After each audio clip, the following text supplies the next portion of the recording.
for this game ever since its release for PlayStation 4. I first played this on the Xbox One and quickly fell in love with the story, and not gonna lie, you're gonna want tissues because even I teared up with this story. The game is played similar to a storybook, in a sense that you, the character that you're controlling, is both part of the story but yet not part of the story. You kind of take control-ish of 4 different characters in the story. The main character being Will, and then there's Sarah, Sarah, Harry, and Mary. Sarah, Harry, and Mary are related or have some connection to Will. Will being the main, kind of like the main character in this game, or in the story, and of course within the first few minutes of the game you'll realize that Will is actually dead, and has died in a car crash. And basically the whole game is centered around Will, his life, but not just about him, but also the lives of these 3 other characters that have interacted with Will, and how they react and deal with his death. So yes, have some tissues handy as we dive into Fragments of Him. I hope you enjoy, and I'm going to try and not do as much commenting throughout the game. I'll probably shed insights in my thoughts, but as far as commenting for you commenting during the live stream, I'm probably not going to do much of that. Just sit back, relax, enjoy the story, enjoy the narrative. The characters kind of move on kind of slow, so bear with me as I make my way to each different talking point. Like I said, I've played this once before, so I kind of know where most of them are. Some of them might be new to me, so I'll be searching around just to make sure I get all of them. So without further ado, I'm gonna probably take a sip of some Mountain Dew, and then I'm gonna get started.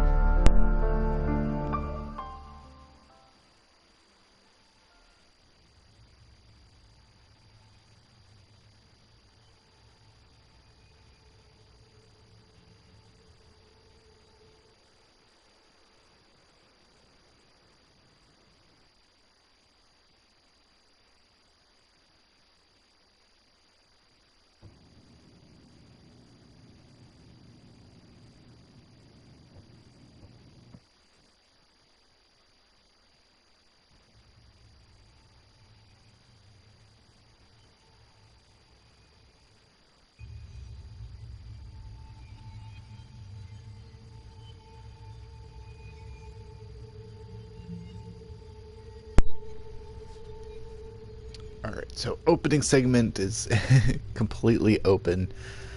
This is kind of where you first kind of take control of your character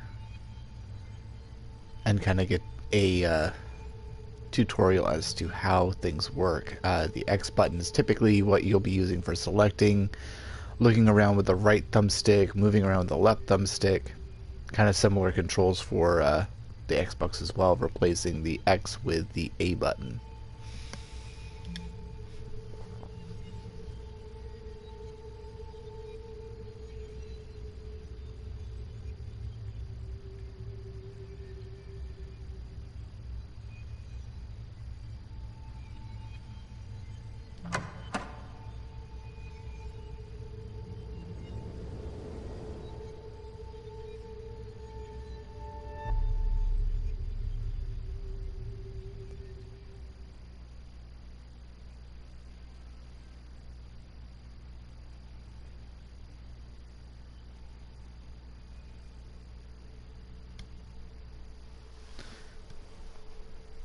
Alright, so that was the basic tutorial, how to maneuver throughout the game.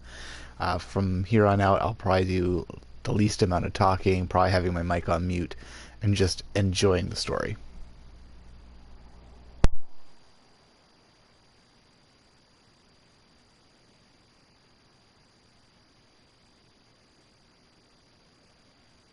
I love you. Have a good day.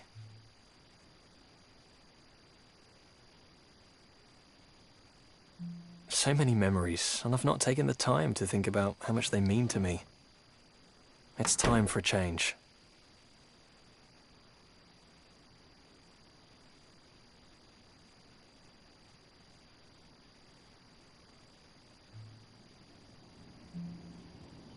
I forget sometimes how beautiful this city is.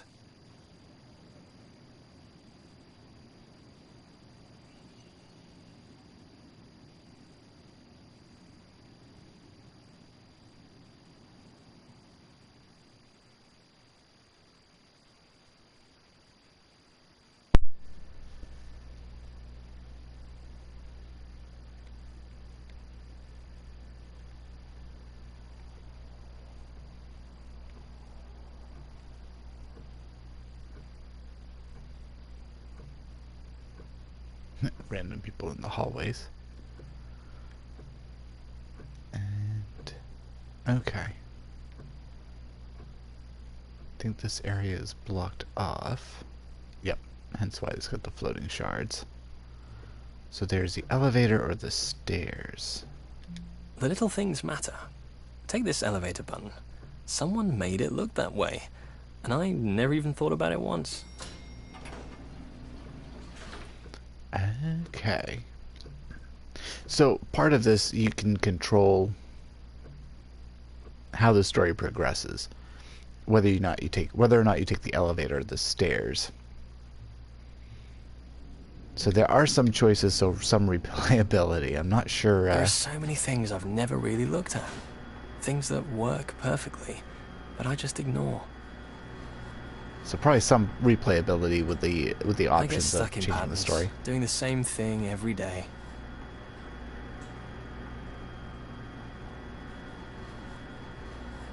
It feels like I'm locked in.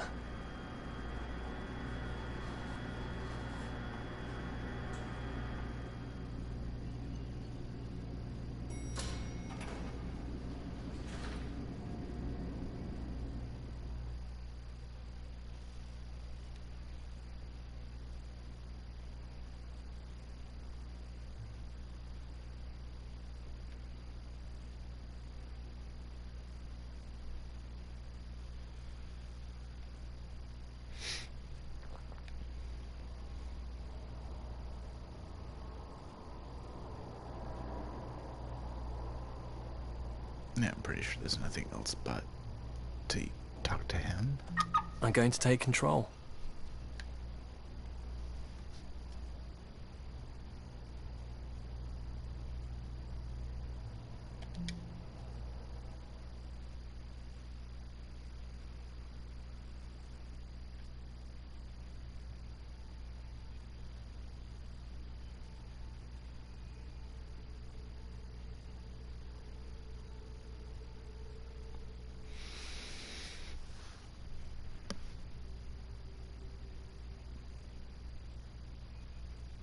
So as you can guess, this first character that we're working with, the man with the glasses, his name is Will. He's our kind of like our main character that we're following.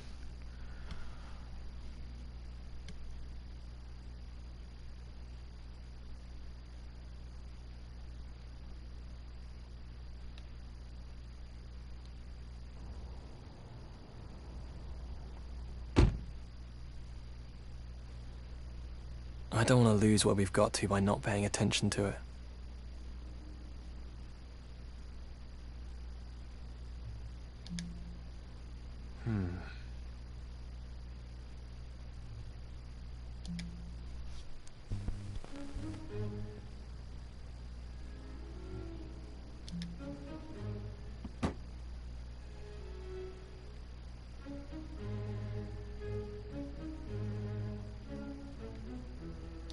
Some routine is good, sure. Other patterns, they're just habits with no meaning.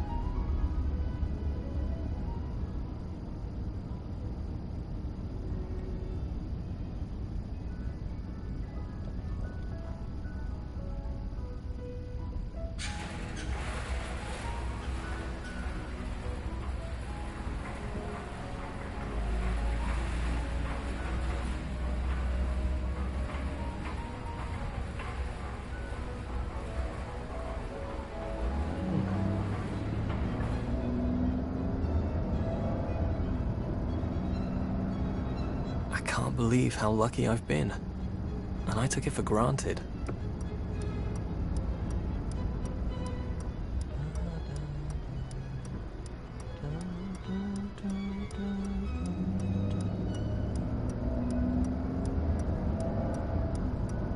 I've let myself lose track of what I want after everything we've been through.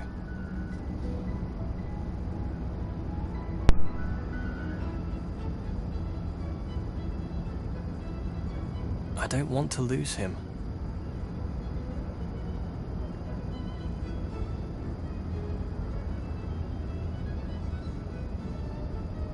I always smile when I see that place. Maybe we'll go there tonight.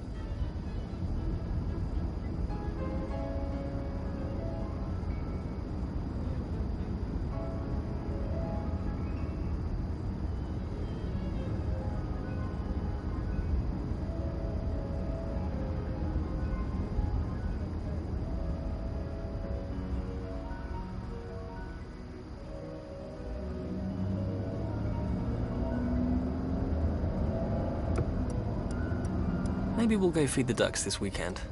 I love the way they walk.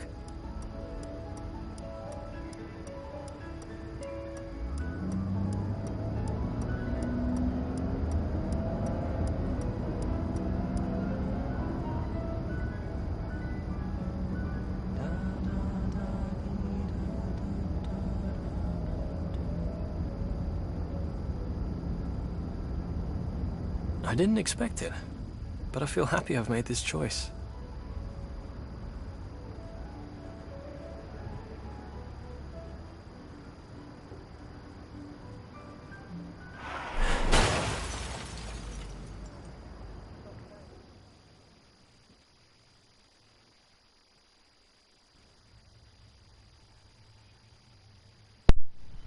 And there we have the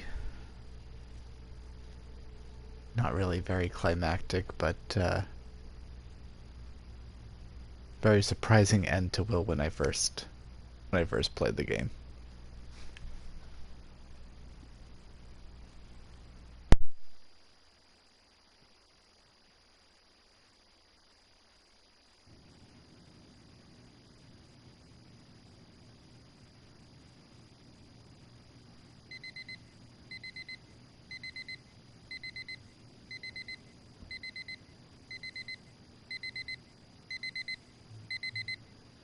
Patterns.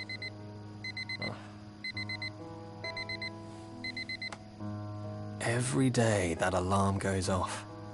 I should change the tone on it. Though, Harry always sleeps through it, so that's something.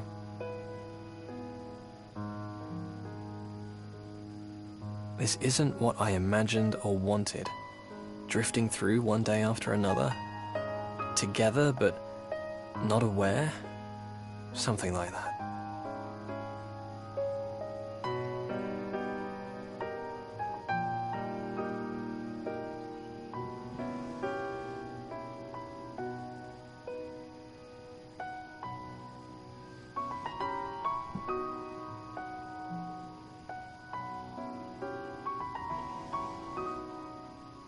Harry likes me in this t-shirt.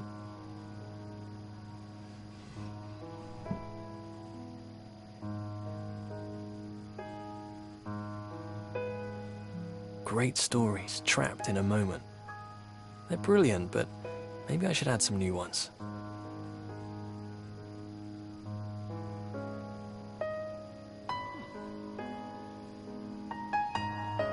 Why have I just passed by this for so long? It's beautiful.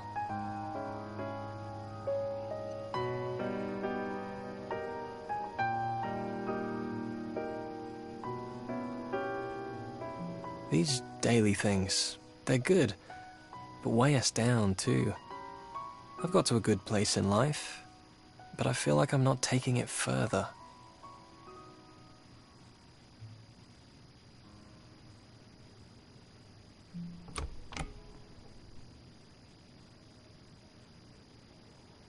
Even here I get into patterns. Bathroom first, then kitchen for breakfast. Maybe I should change that.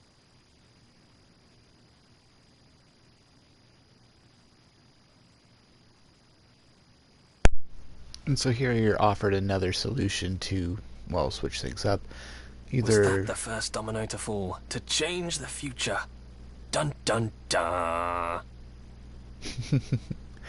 to choose whether to enter the kitchen first and have breakfast first before going and doing your daily routine for the bathroom. I believe the bathroom is...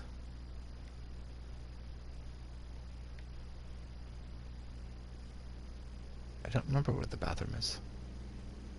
It might be on the other side of the bedroom. Tea.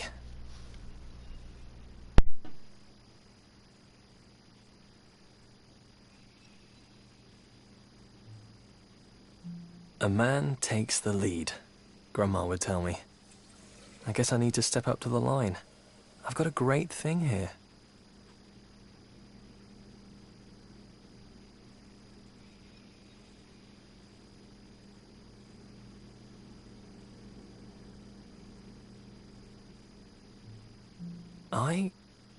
I should ask Harry to marry me. I doubt that was what she meant about taking the lead. Marriage.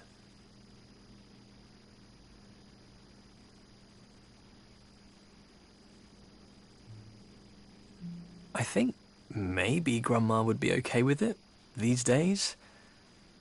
Then again, maybe she wouldn't.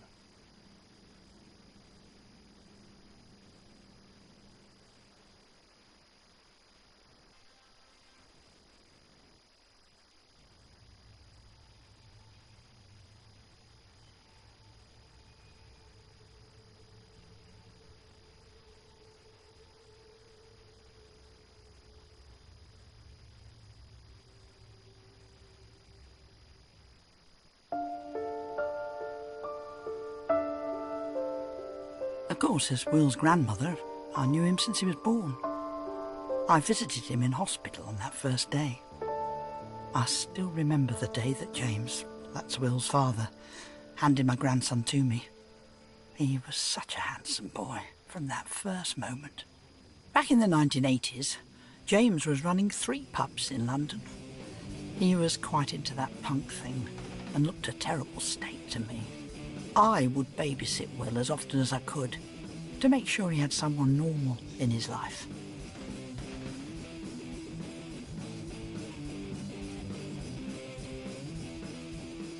James loved such peculiar books, all those horror things. That one about the rats. Dreadful things, really. I don't know what he saw in them.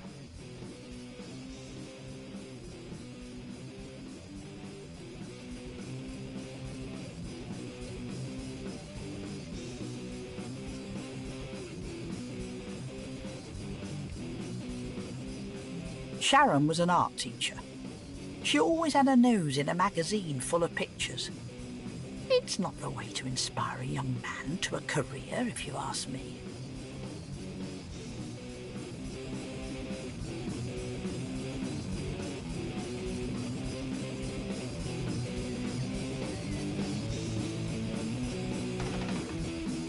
Will's mother is an American, Sharon. They met through James's pubs. She took Will away to America for 3 years when she and James split up. They got back together again, though.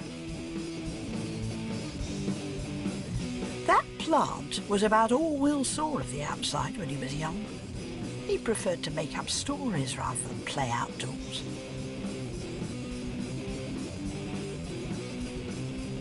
There was always music playing when I got to the house. Some awful racket. Not the sort of thing a child should be hearing. I always turned it off. Will's birth wasn't very easy, but he got here. He was never going to have brothers or sisters after, though. I suppose I sound old-fashioned, but there are appropriate ways to raise a child. I only wanted Will to grow up happy and normal.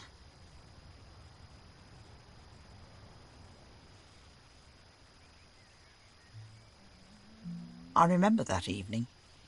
Will had been quieter than usual.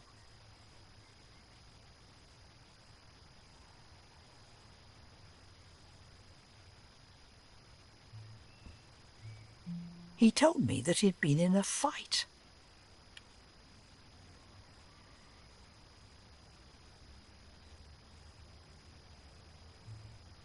Another boy had been calling a girl names because she had dark skin. Will told the boy to stop, and he was punched in the stomach.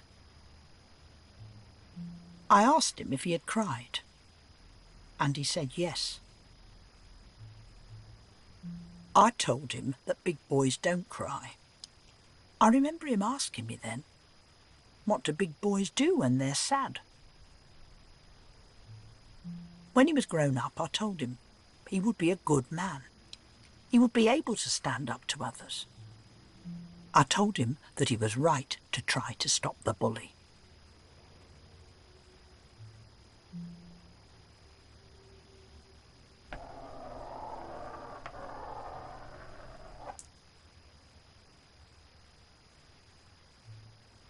Looking back, I don't think he seemed very comforted.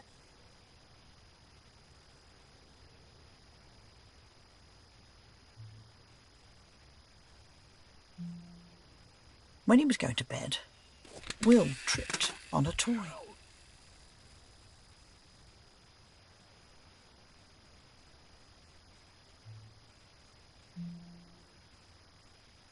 I remember carrying him. He was trying so hard not to cry.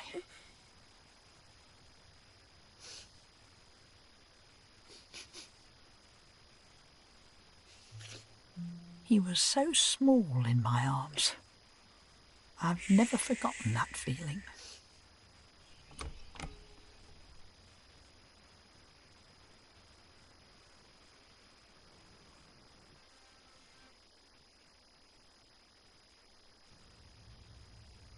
And you've just been introduced to Mary, who is Will's grandmother.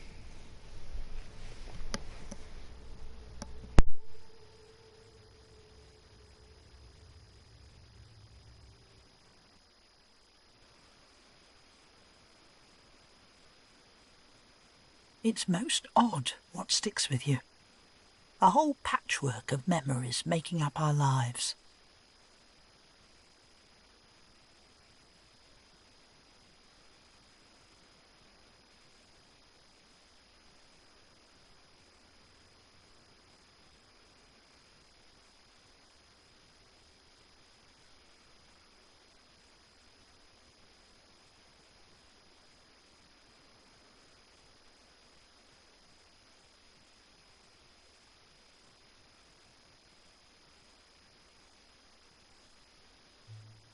I took him to bed to read him a story.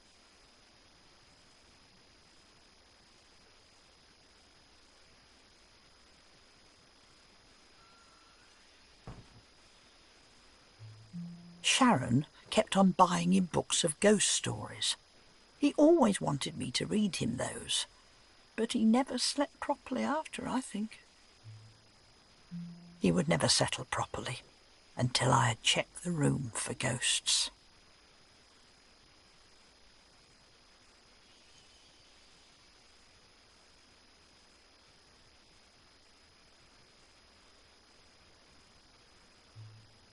I made sure he could see me looking carefully.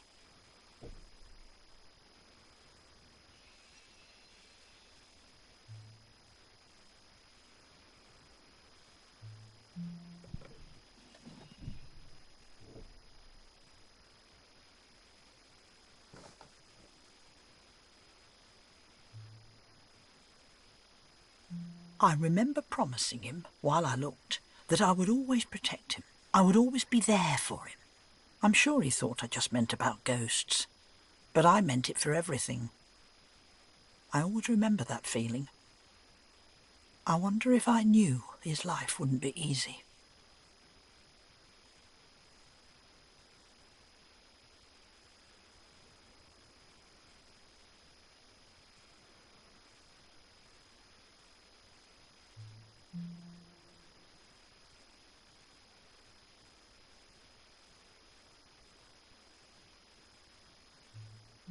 I wasn't reading a new ghost book. I was reading him Grimm's fairy tales.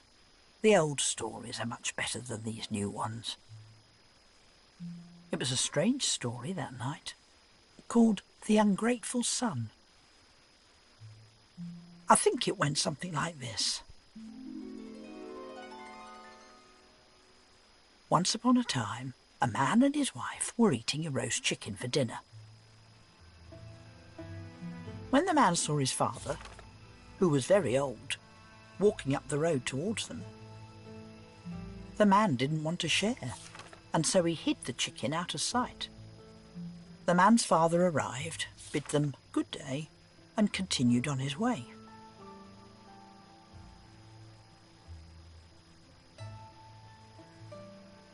The man was happy with himself and told his wife to get the chicken and put it on the table again.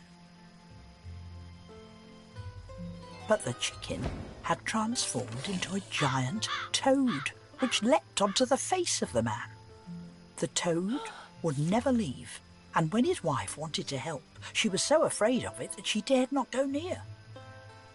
The man had to feed the toad every day from then on, or it would bite his face, and he never rested for the remainder of his life. That was a very strange story.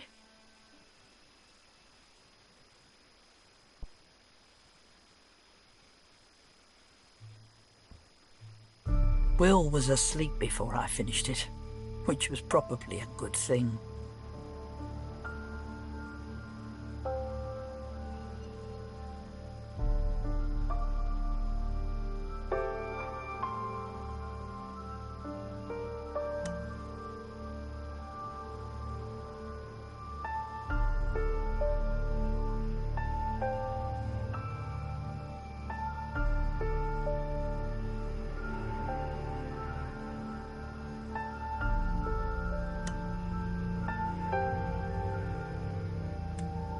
It left me in an odd mood. I wondered how long I would be able to keep him safe.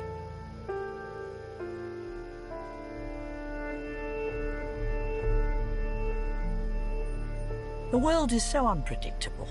I would do my best like all good grandmothers.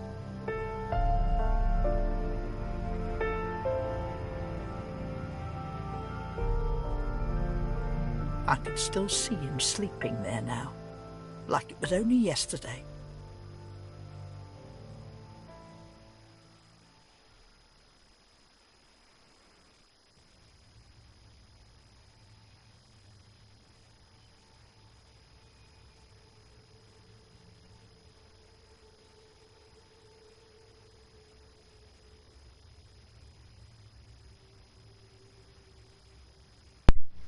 Alright, so far we've met his grandmother, and we've met Will. Grandmother's kind of recollecting, thinking back on Will growing up. I'd raised James, so I thought I would be ready for anything from a grandson Will. But I wasn't daft enough to think that it would be easy. The world changes so fast.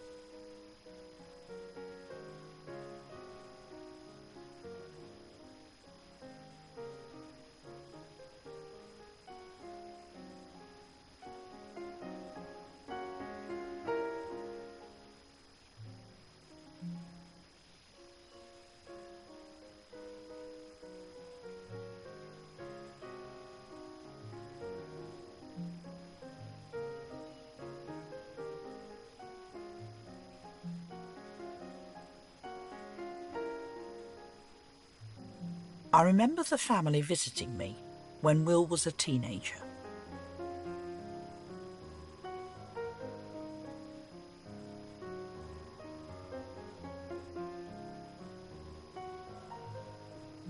Did you ever hear the song Here in My Heart? That was playing when Robert first kissed me. Al Martino had a beautiful voice. They don't sing like that anymore. Such a shame.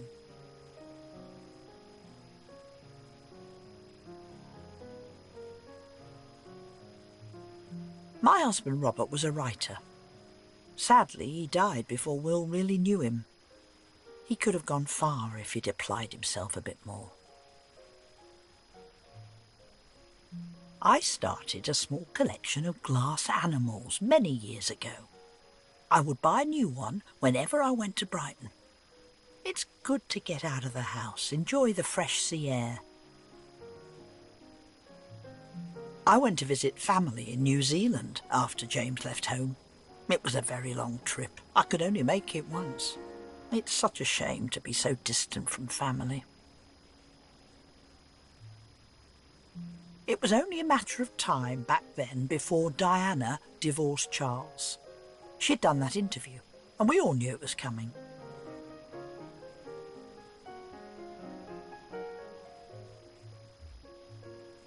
Sometimes people treat us old people like we have nothing to say, so I started the conversation.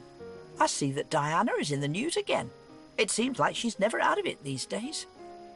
It's about time she stopped keeping everyone waiting. I think it's sad. She was bullied into all of this from the beginning.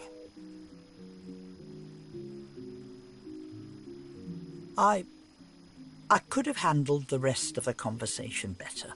I lost my temper a bit.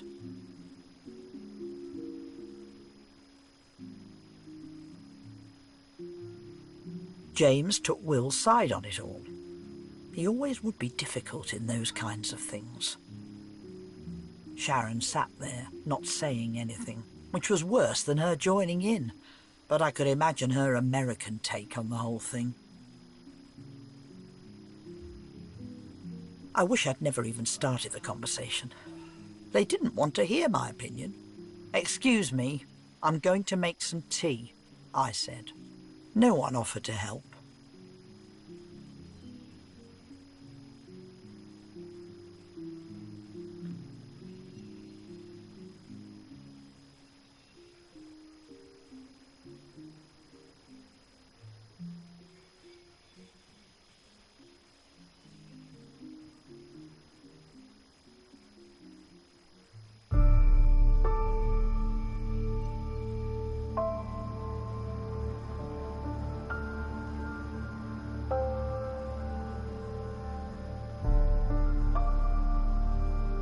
I didn't really want tea. I don't think they wanted it either. But I needed to do something. It seems like a strange thing to remember, but some things stick with you.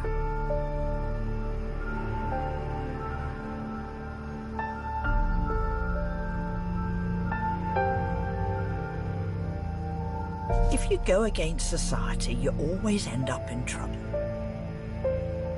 It's easier to be different now, but all he could see was the need of one person, at the risk to everything else. We didn't have all these choices, and we all turned out well enough.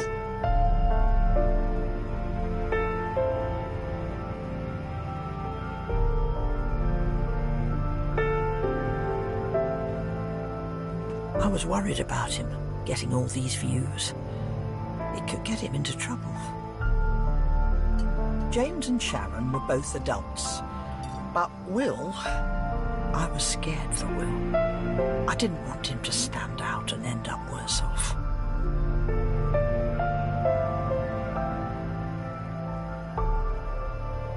I let the tea brew. And I cried for him. He was young, but he was old enough too. He was going to make mistakes, and I wouldn't be able to stop him. I knew something had been broken that day between Will and I.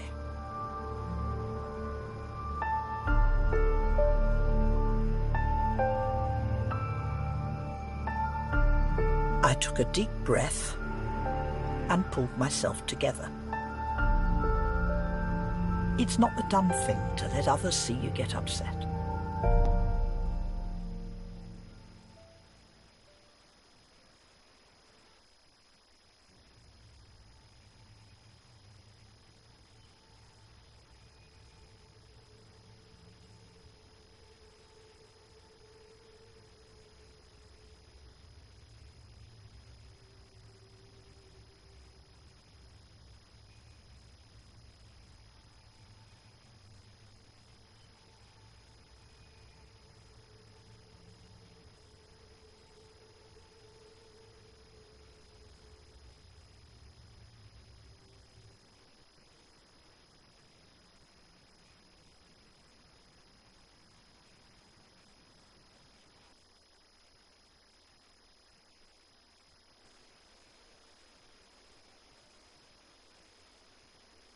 I've lived alone since a little time after Will was born. That was when Robert passed away. I missed him, of course. Yet it was tolerable until then. But then, after we disagreed, I felt so distant from them all. It was terrible. My generation has different values. Oh, goodness, I know that. But I very much believe that they are good.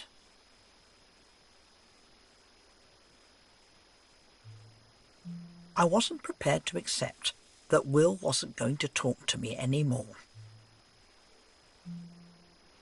His views, I felt he was putting his future at risk.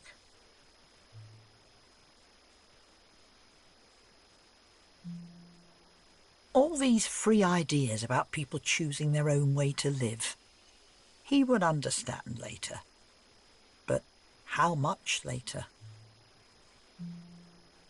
What damage might he do to his life before he saw that you need to fit in to get along?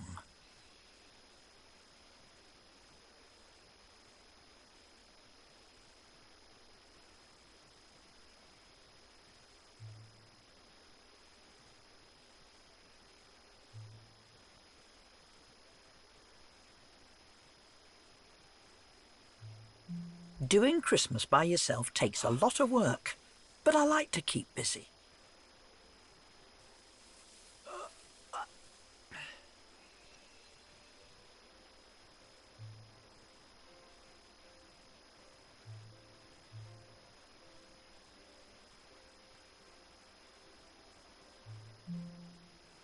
I remember a Christmas after Will had gone to university, but we were all coming back together for the holiday.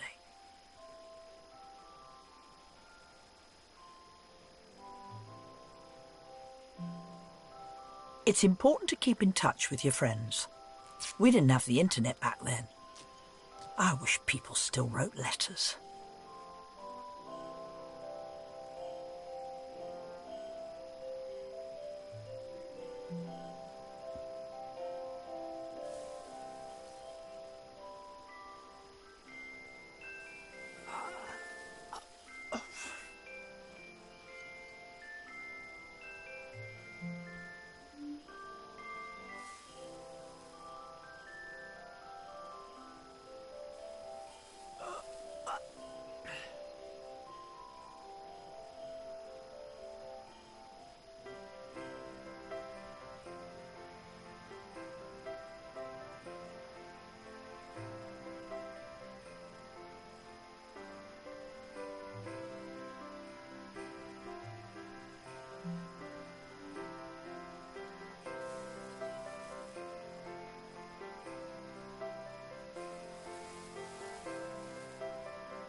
I was nervous about that Christmas. We hadn't been close for a while.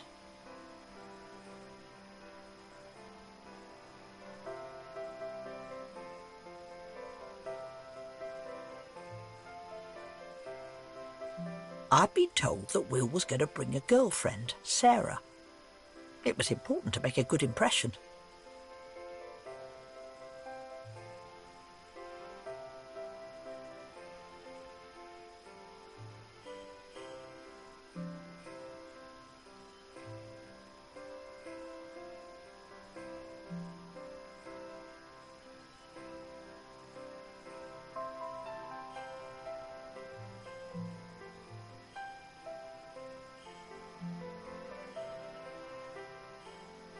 My family arrived just as the Christmas lunch was ready. It was perfect timing.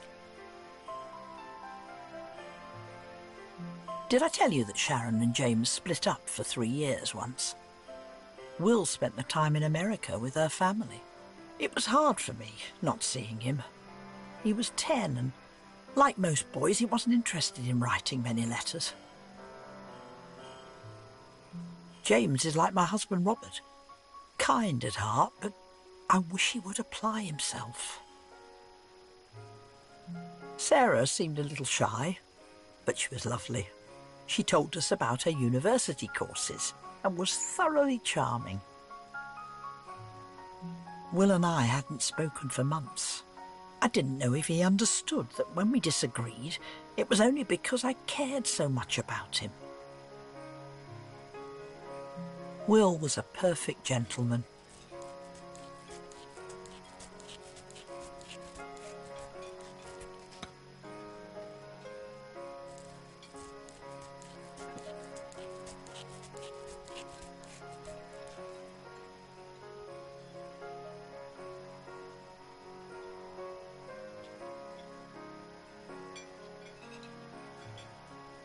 He was so courteous and attentive. Thanks.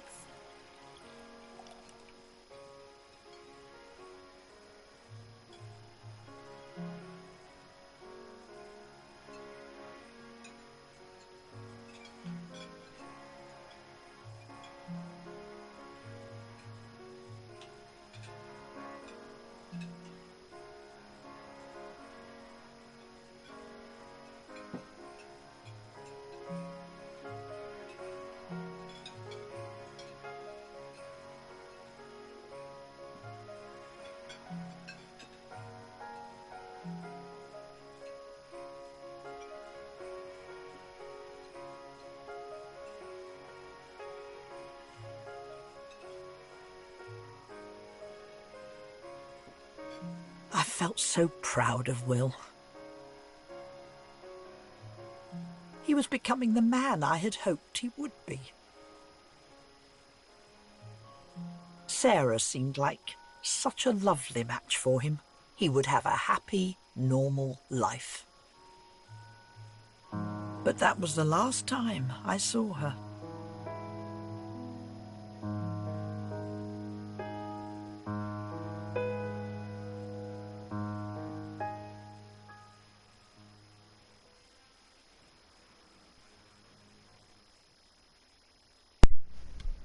And our introduction to Sarah, who is a girlfriend of Will's. And of course, he mentioned Harry in the very beginning. Harry is his boyfriend, almost fiance at the time.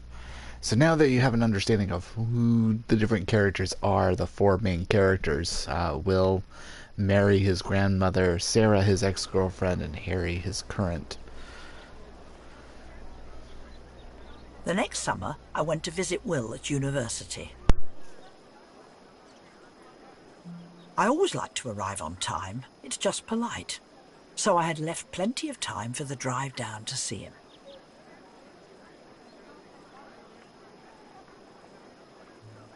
The university had a lovely mix of old and new buildings. After arriving early, I went to look at them. So many excited young people about the place. And such beautiful girls, all full of pep. I was also hoping I might see Sarah again. Going to university wasn't normal in my day like it is now. I never had the chance to go and improve myself. I noticed Will from a distance. I've always thought he stood out in a crowd. At first, I couldn't see what he was doing. Then I saw that he was holding hands with a man.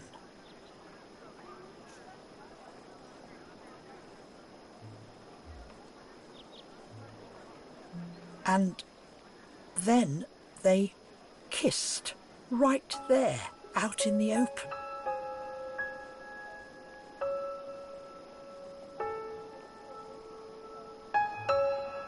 After everything I had tried to teach him, he went and did that. I couldn't believe it. I knew those views of his would get him in trouble.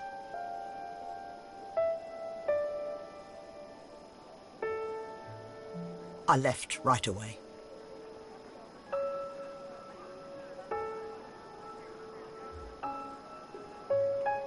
I didn't know what to say to him. I just couldn't think of anything.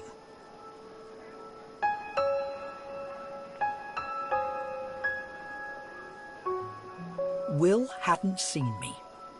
I simply had no idea how I could be expected to act like everything would be okay for him. He was so young to be doing that kind of thing, with his whole life ahead. Suddenly, the university seemed ugly, obscene. All that sense of entitlement, but no appreciation. All those petty children doing whatever they wanted, ignoring the responsibility of the freedoms my generation got for them.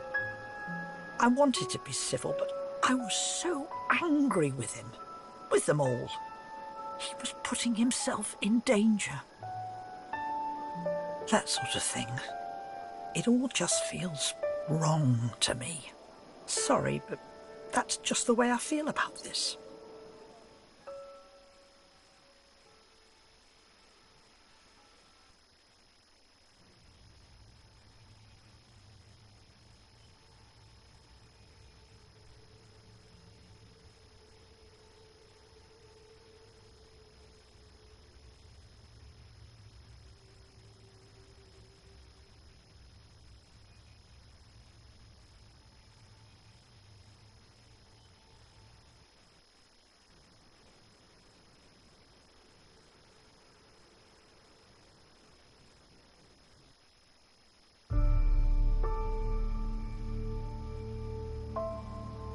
I barely saw Will for the next few years. I couldn't bring myself to talk to him.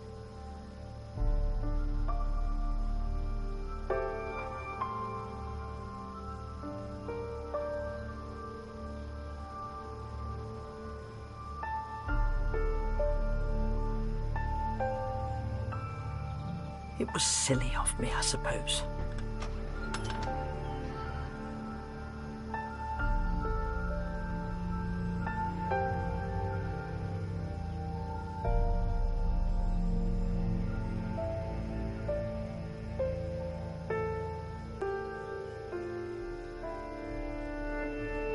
He had gone travelling after university, and I stayed at my house.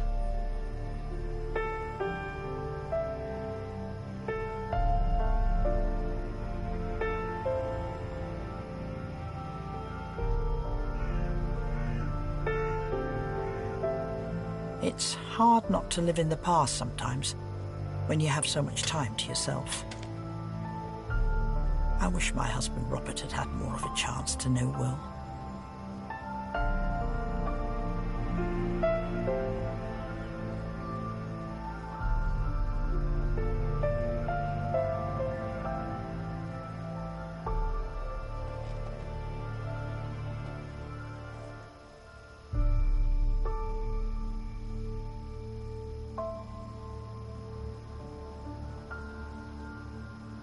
I had all these hopes for who Will would be when he was a grown man.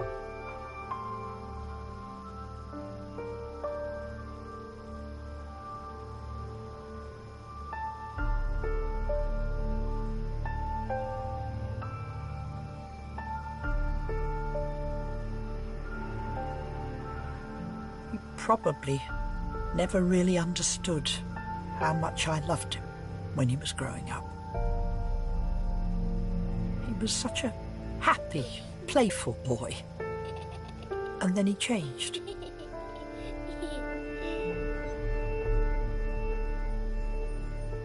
But life goes on.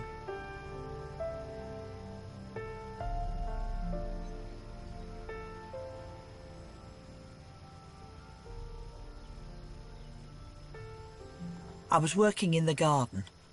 Things go wild if you leave them too long.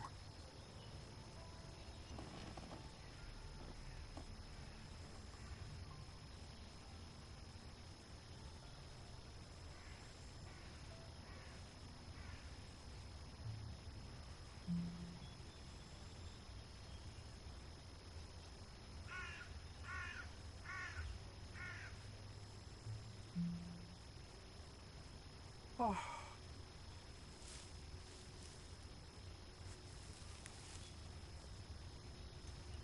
Will would occasionally send me a postcard from somewhere foreign on his travels.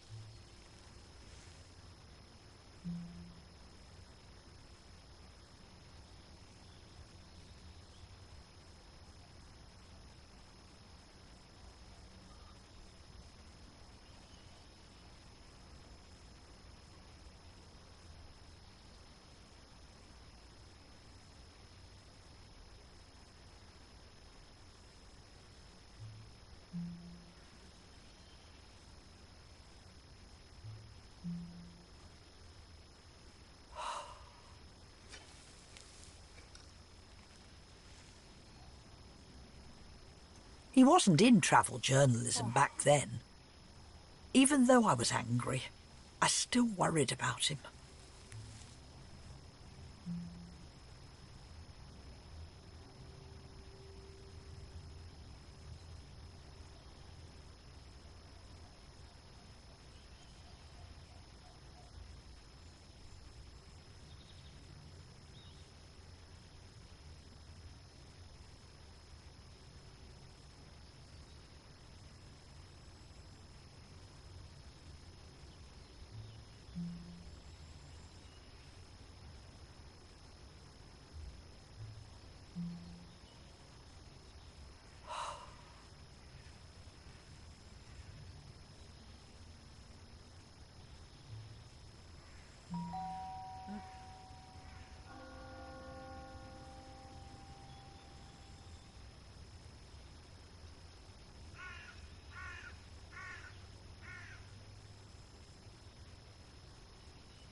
Of all the damn things, I twisted my ankle when I was going to answer it.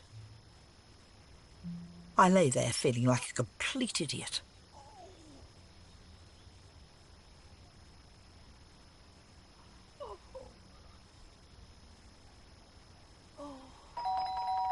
There was no way I was going to be able to stand. But the doorbell had gone again. I called out for help.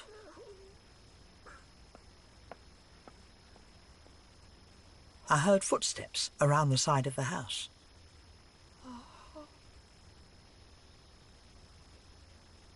Will had come to visit after coming back from travelling.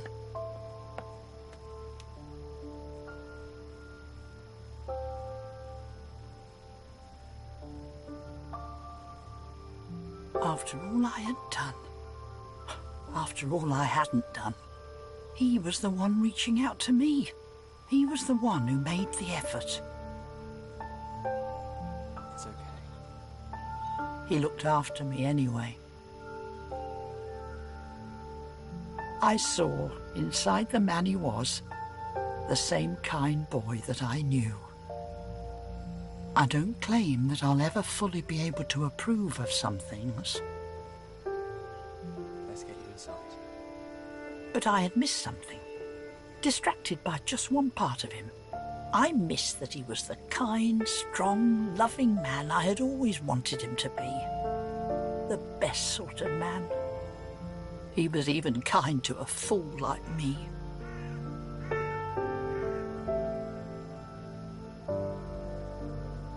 I'll never forget that.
So much changed since Grandma was young.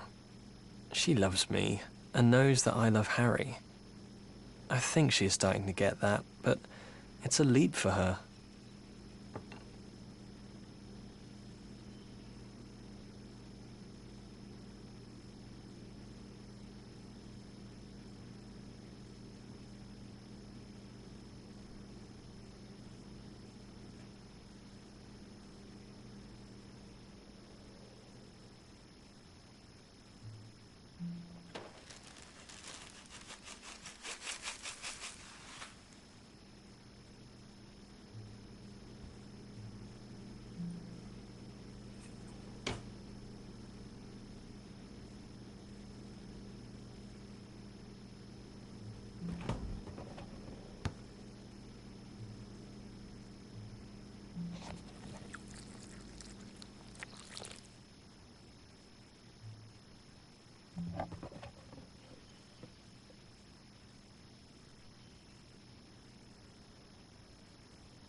She kept on telling me what a real man should be like. That's not me. But I think I'm okay. I'm the man I grew up to be. And now I'm thinking about marrying Harry.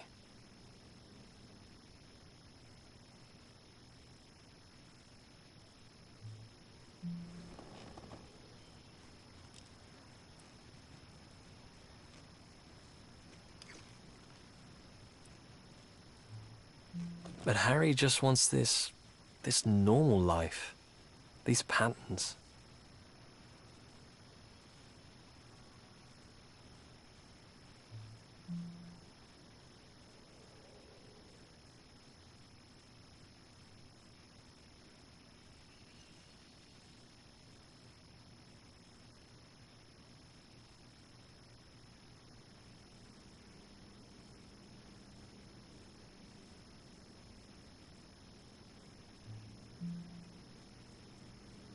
I feel like he helped me to get where I am, but I don't know if he's everything for the future, too.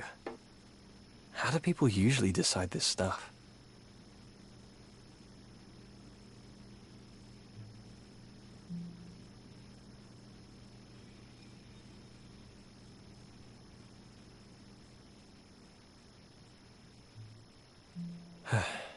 Time to get ready.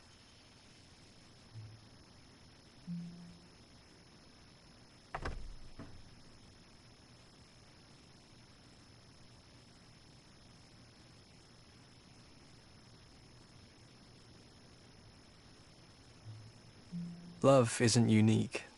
It's common. I was in love with Sarah once.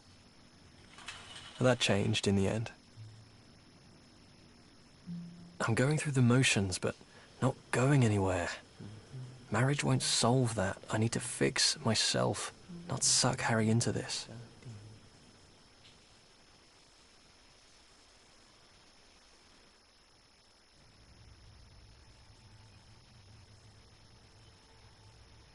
Alright, so we've completed the grandmother storyline thus far.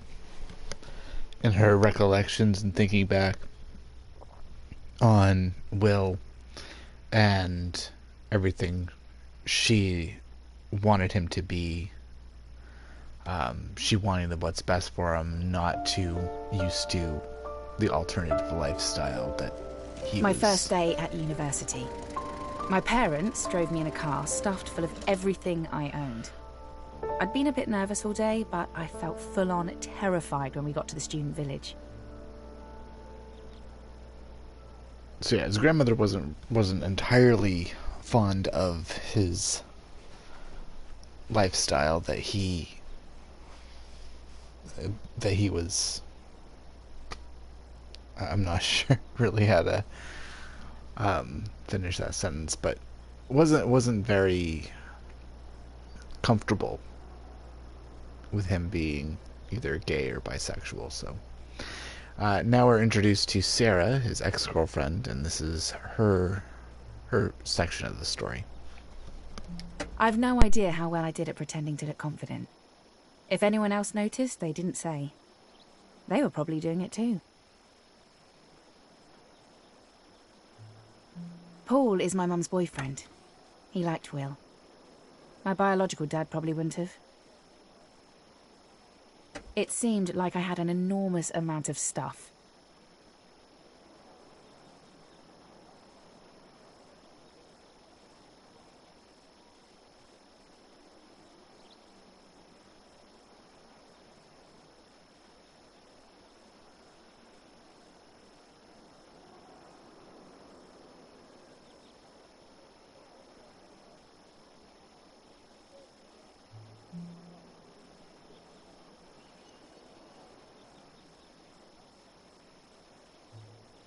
I think Mum or Paul must have picked up the keys from somewhere.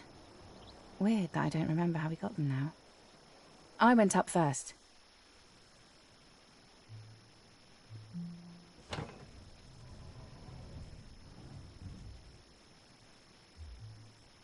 I felt butterflies in my stomach when I walked into my dorm room for the first time.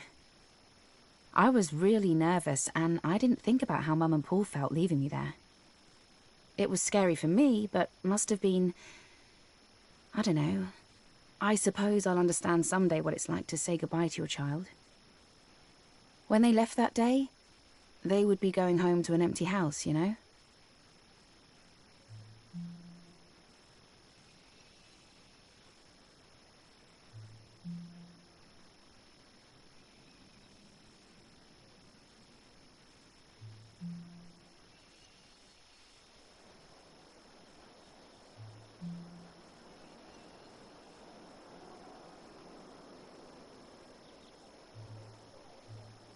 I was floating through unpacking, thinking about that space upstairs. My room had probably the cheapest carpet in the world. It was awful. They might as well have painted concrete, but it was my room, and amazing.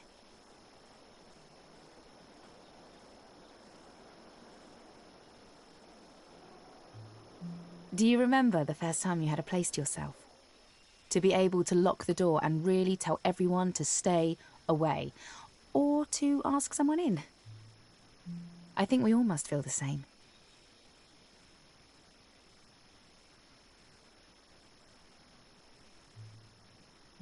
I wondered if anyone was going to be interested in me.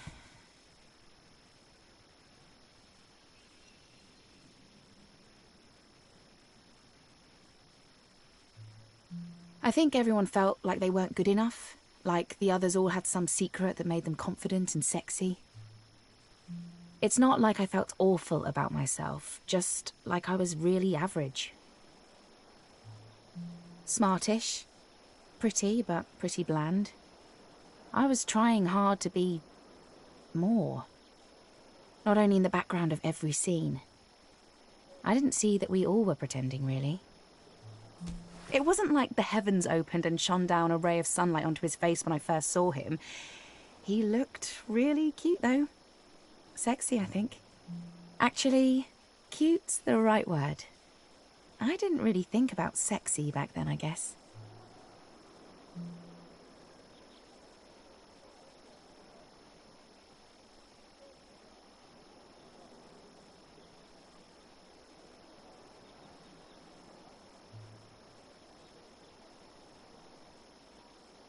It's funny to think back, like this, now.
It was really busy for those first few weeks. Will must have been around at lectures, but I was caught up in meeting housemates and learning the basics of living away from home. The next time I remember seeing him was through the window of the Union Bar.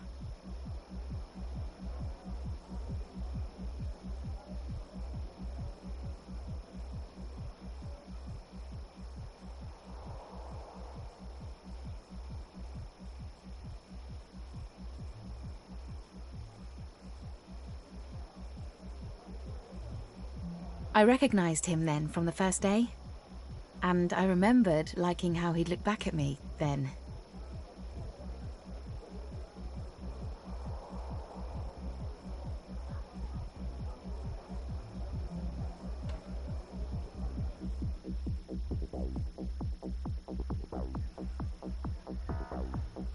The music scene was good back then.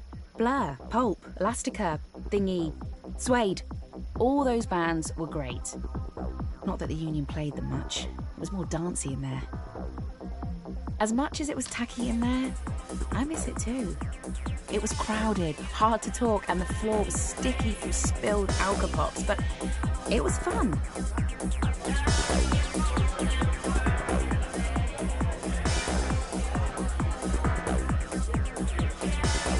After I'd seen him at the window, I wanted to talk to him. Maybe more. I pretty much went on the hunt.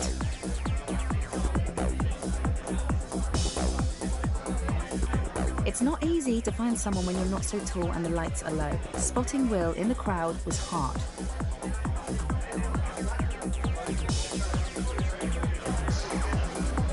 It had only been a few weeks, but I felt like a new woman already.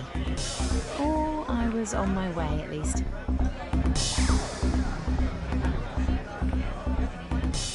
Will always gave me a good vibe. I know that sounds weird, but there it is. He just felt like a good person. He was too.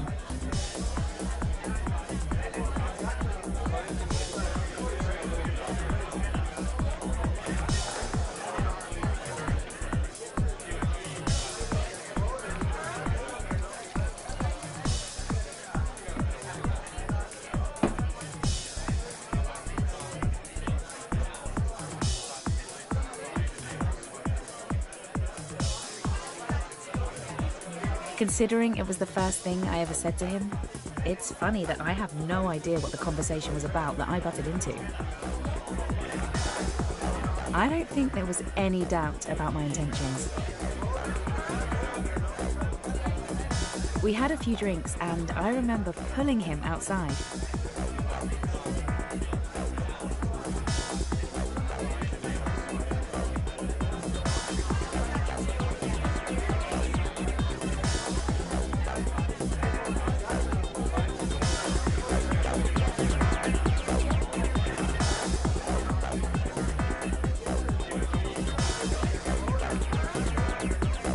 You know the feeling, the rush of anticipation? I was getting that so much.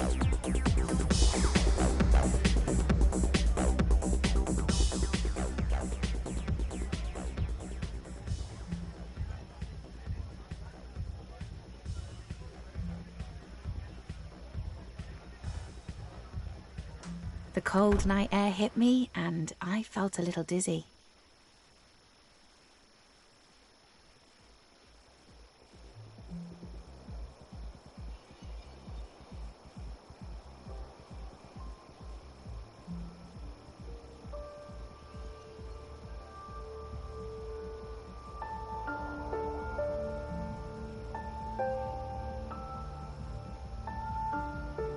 And that was when he first kissed me.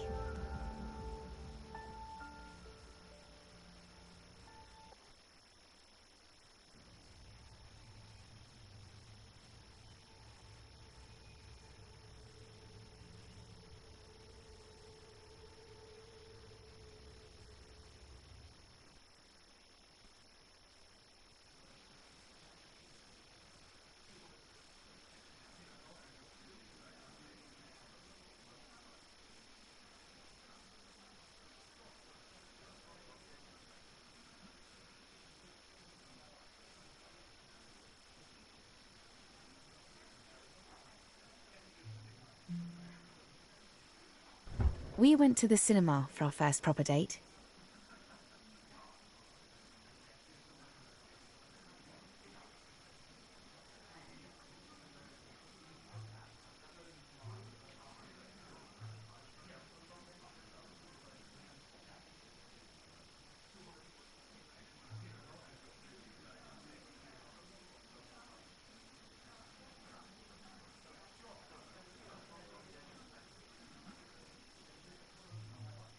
We sat at the back, kind of a cliche really.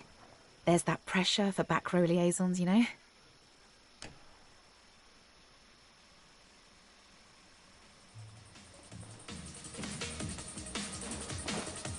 We sat there fidgeting, wanting to touch but scared to.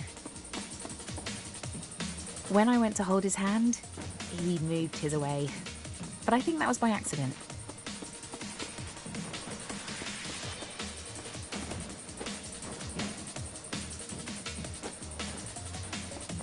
I shifted in my seat a bit, letting my leg touch his.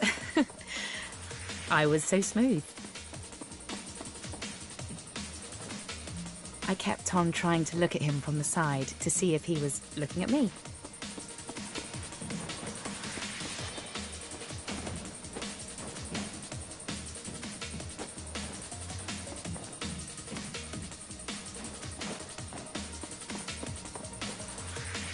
The film had that guy in it who always acts crazy but then does lots of action kick-ass stuff.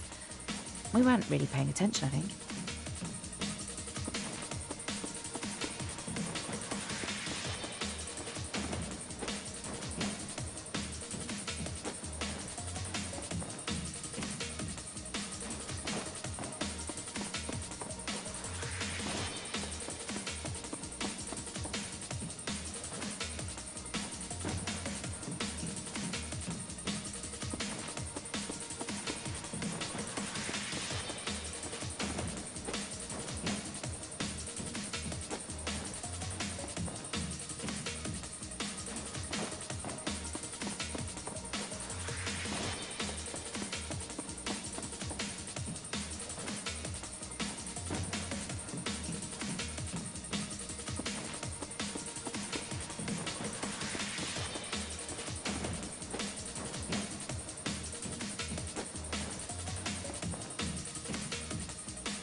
It was like everything else faded out.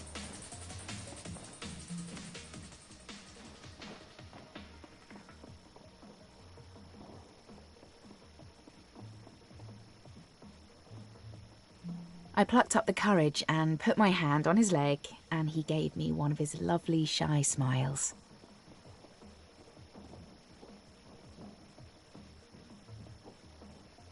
He put his hand on the side of my face, just gently on the skin, turning me to face him.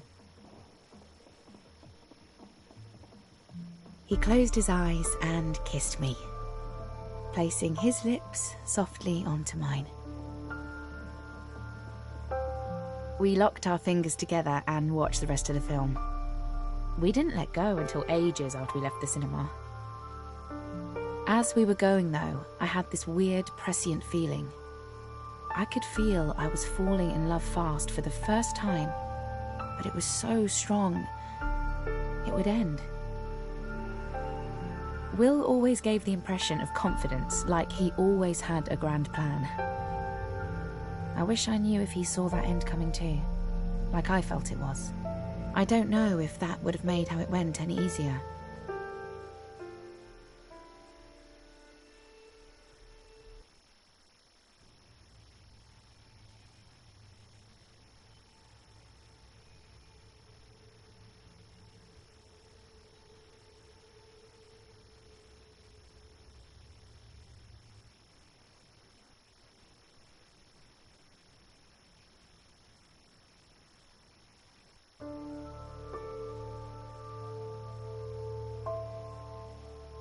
I spent the next day finally doing the unpacking that I'd been putting off.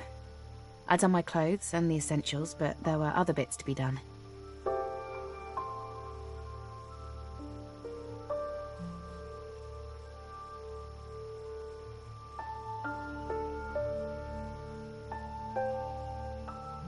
I'd packed loads of my old books. Nothing really related to uni, I just liked having them nearby.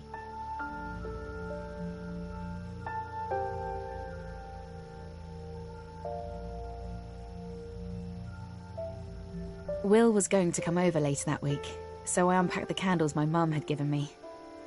I wonder if she suspected I'd fall for someone. She's a bit canny like that. I was falling for him too. Is it weird to tell you this?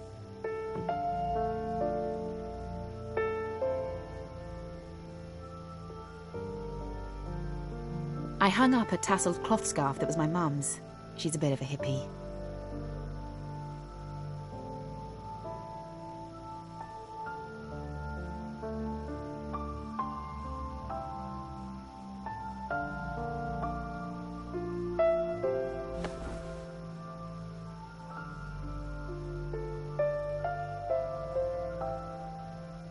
I brought my first ever toy to uni with me. I know it seems weird for a woman to do that, but it brings back happy memories.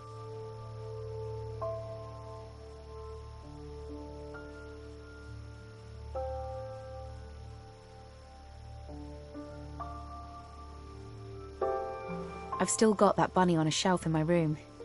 It's like looking straight into the past and some good times. Even the smell makes me happy.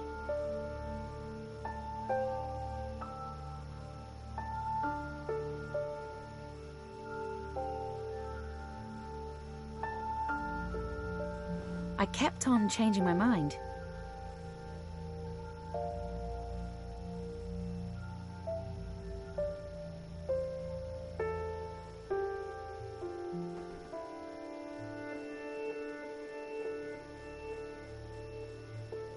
It shouldn't have mattered so much, but I wanted the place to look nice.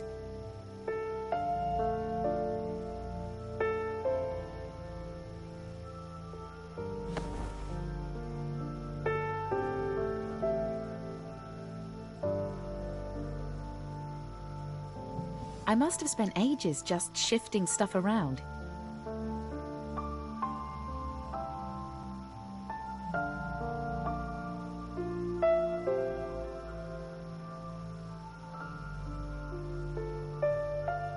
The little choices are important.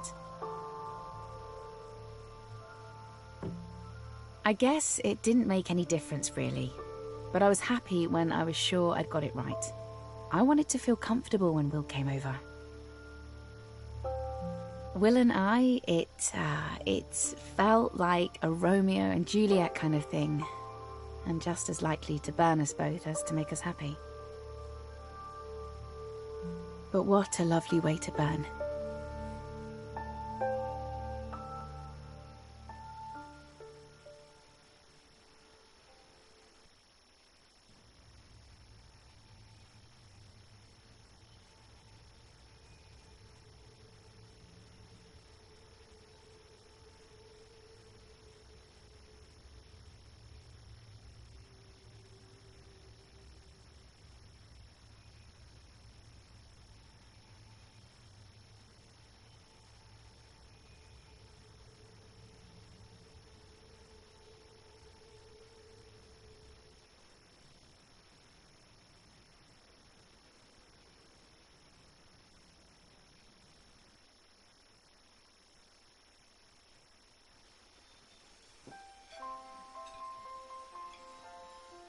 That Christmas, I met Will's family. We'd been together for 4 months. Do you remember me there?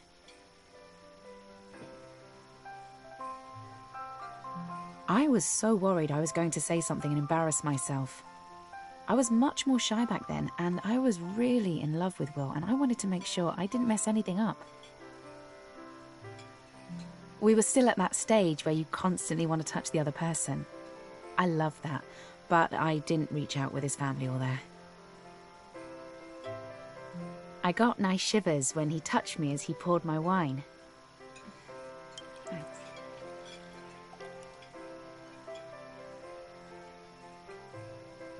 The meal went well, I think.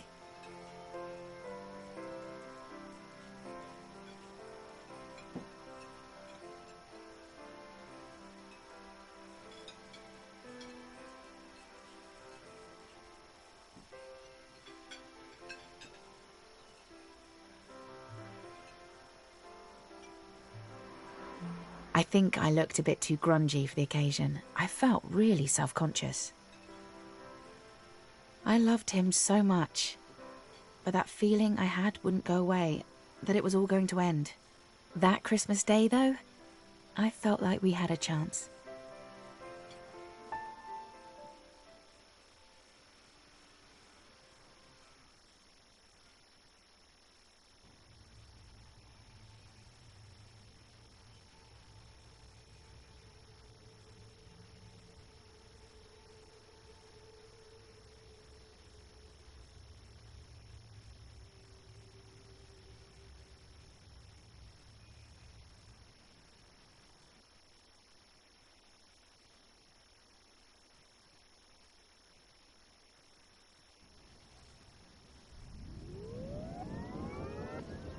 Things were going well, but over the months, I felt the relationship changing.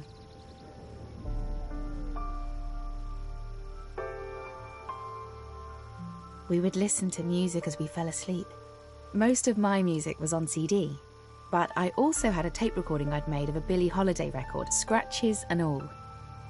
Vinyl had that warm sound you don't get now. Wonderful as we drifted off.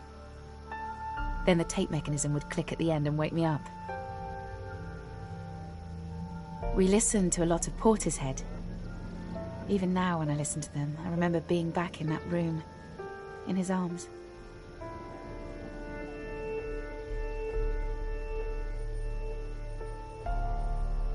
We would cuddle up in bed and watch TV or movies.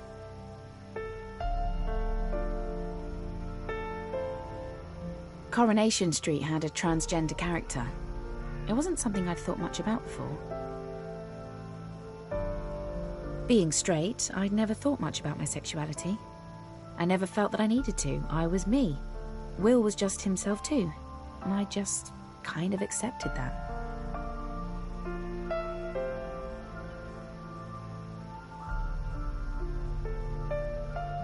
It's funny to tell you this now, but I was never jealous of Harry. You'd think I would be, but I loved Will so much. I just wanted him to be happy. We were all, Will, Harry and me, studying on the same English degree. There was a spark between Will and Harry, that much was obvious. I didn't feel jealous. I know that sounds weird, but I liked seeing Will happy, and Harry made him feel that way. I'll never forget that time, seeing their friendship grow.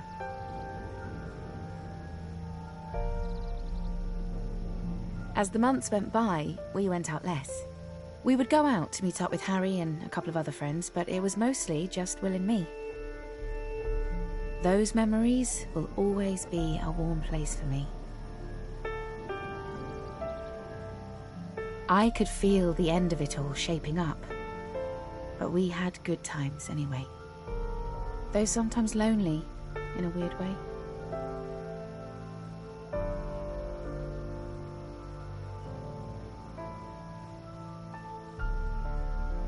It felt like we were the only people in the world. Maybe I didn't mind Will getting closer to Harry because it felt like our own love was too much for two people.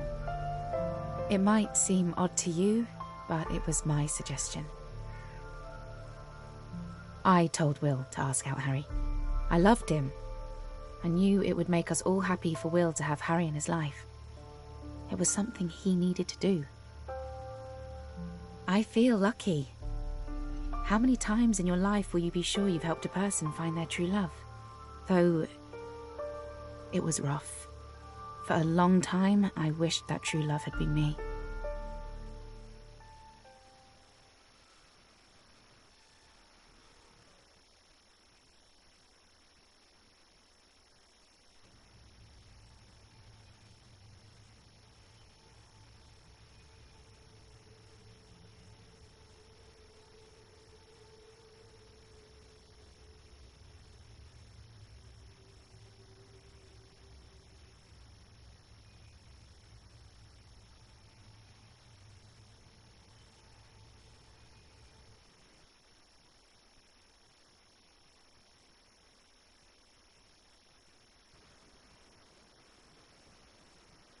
Let me paint a picture for you of the end. Will had been seeing both me and Harry at the same time for about 6 months. I can see you think that sounds weird, but it really wasn't. We were all open, safe, and honest about it. The picture. It was October, and we met in the basement of the Royal Oak. Smoking was still allowed in pubs, and the faint smell clung to everything.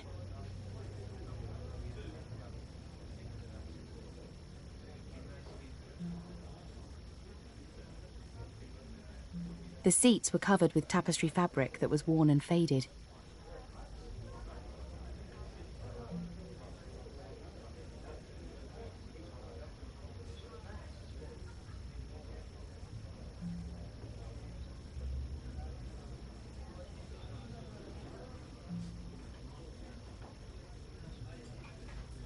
It was that old, heavy pub furniture. There was the muffled sound of the George Street traffic. I knew what I was going to say to Will. I had a friend before uni who was having boyfriend problems and asked me what love is.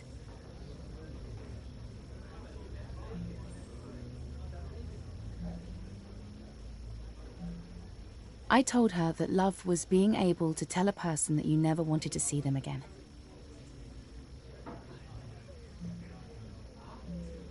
Even though it broke your heart to do it, you would tell them to leave you because it was right.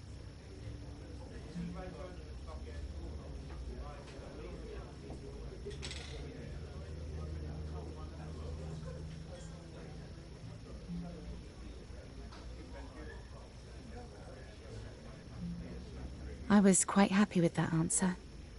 Like love was something from a Shakespearean tragedy.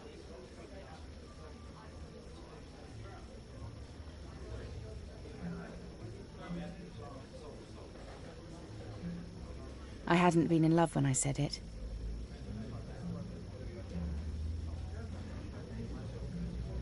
I didn't expect to have to do it.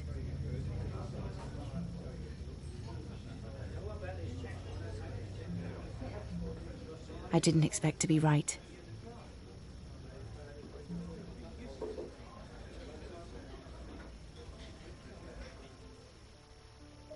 We need to talk. Oh?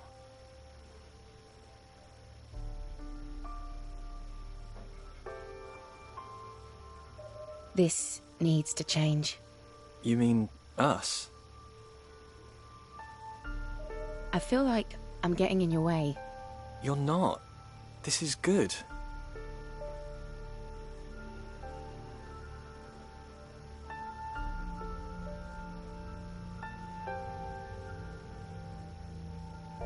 Sure, but I don't know if it's good for you.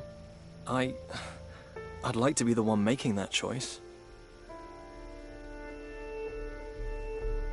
I'm happy with you. I love you, but this isn't about me. I love you too. I want to be with you. I know, but I don't think you should be. Is this it? Can I do anything differently?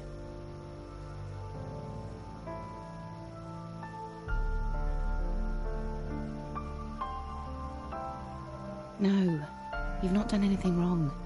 I don't want this. Me either. But it's right. I love you.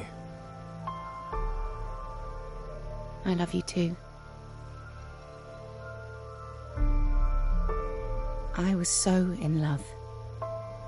I can't tell you how much it hurt to let him go.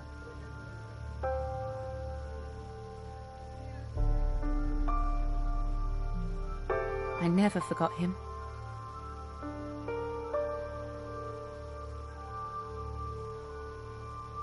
Love doesn't just stop when you split up. It barely even fades, really. It just mellows with age and memory. I've never loved anyone like that again.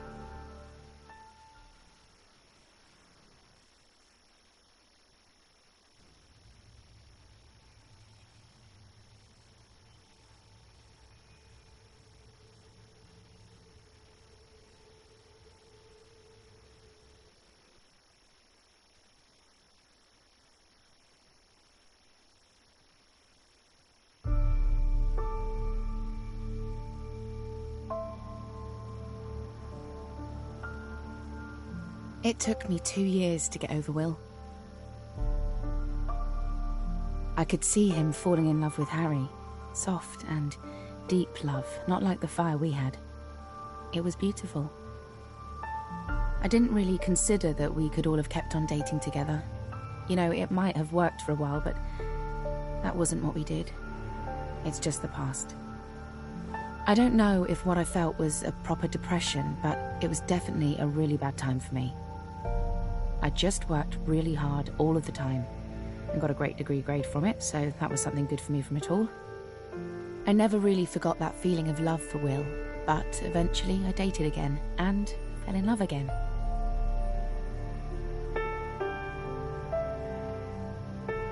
I don't feel the same love though. Two loves are never the same. This new one is wonderful too, and different. That's a good thing. The way Will and I were together was something amazing. A special time that changed me. It didn't matter that it wasn't forever. It was right exactly how it was.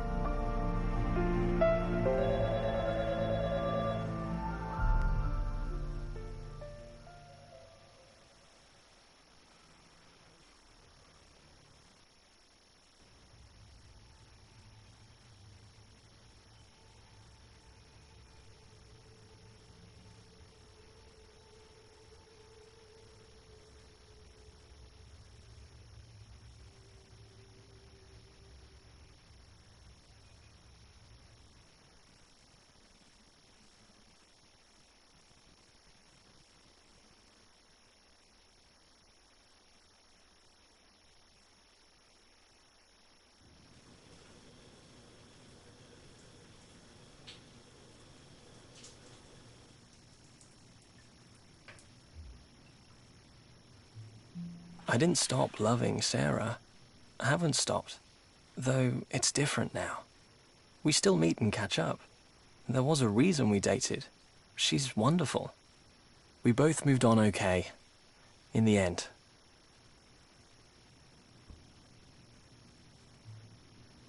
The things that we've been through, they lead us to the present. The people we've loved shape who we are now.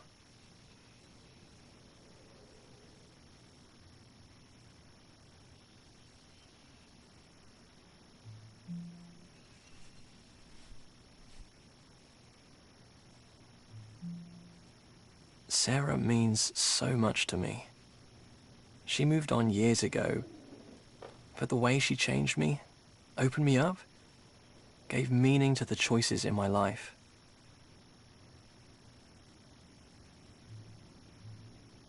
What's that, Harry? Yeah, I'm spraying my pits while thinking about proposing to you. Maybe I won't tell him this bit.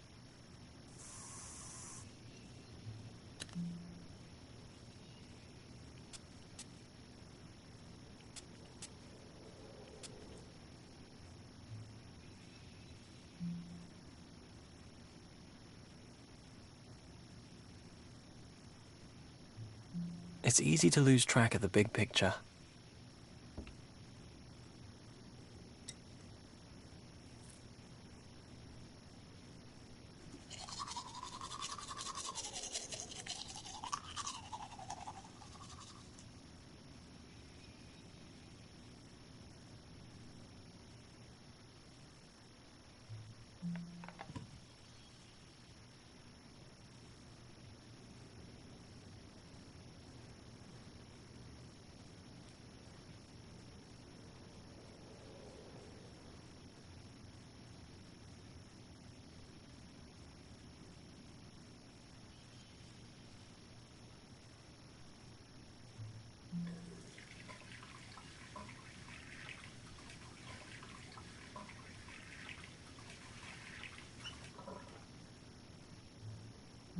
I love him.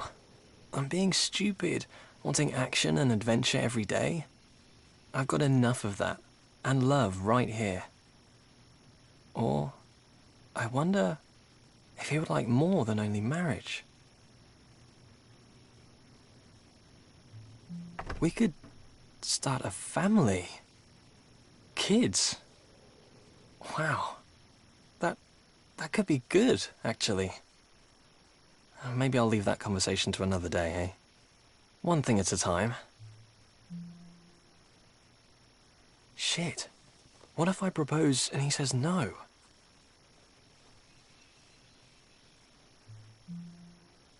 Am I going too fast?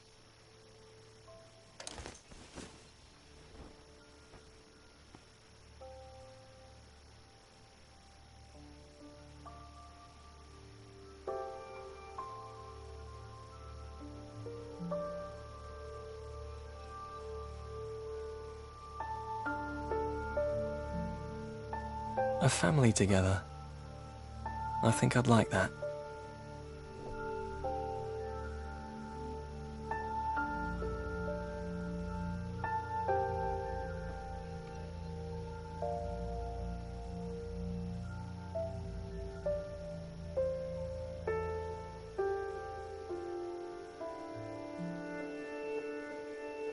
First day of the rest of my life.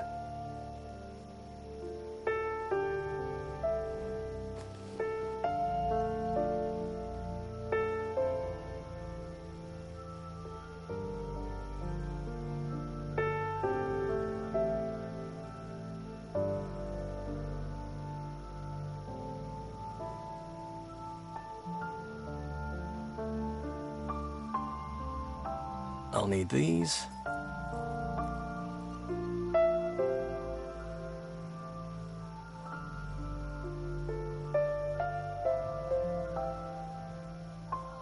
First step of a long journey. It's going to be wonderful.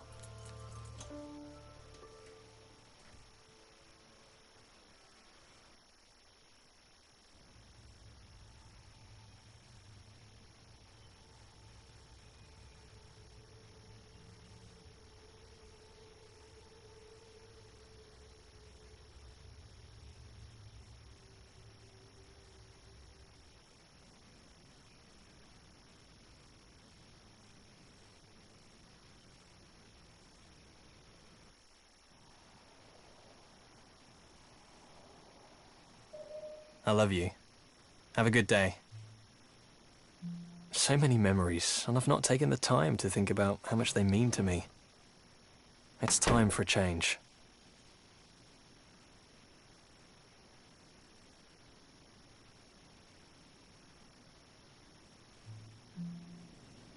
I forget sometimes how beautiful this city is.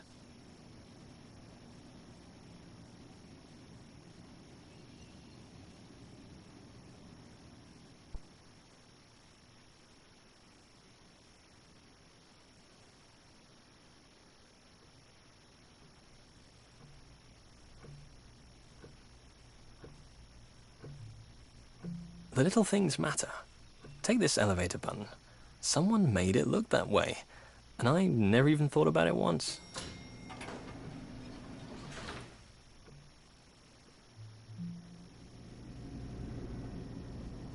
There are so many things I've never really looked at. Things that work perfectly, but I just ignore. I get stuck in patterns, doing the same thing every day.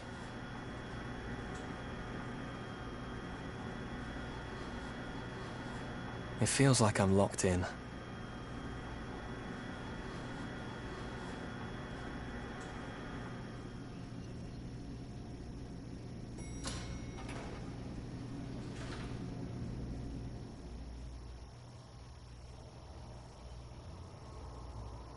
I'm going to take control.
I don't want to lose where we've got to by not paying attention to it.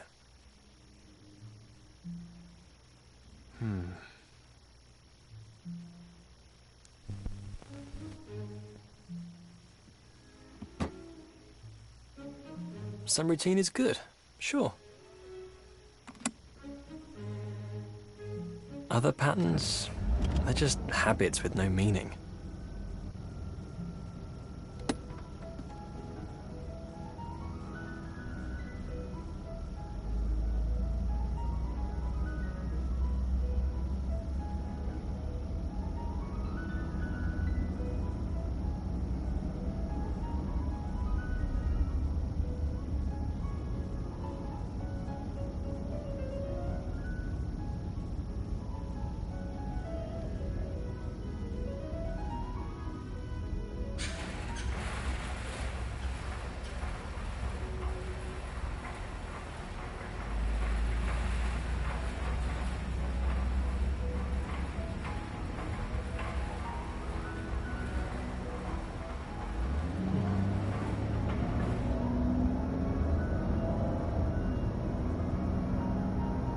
I can't believe how lucky I've been, and I took it for granted.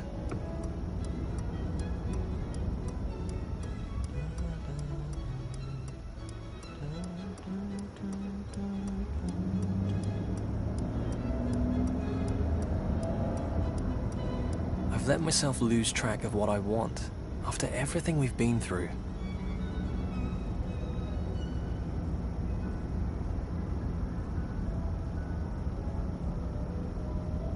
I don't want to lose him.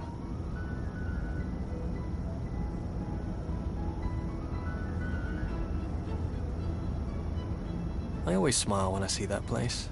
Maybe we'll go there tonight.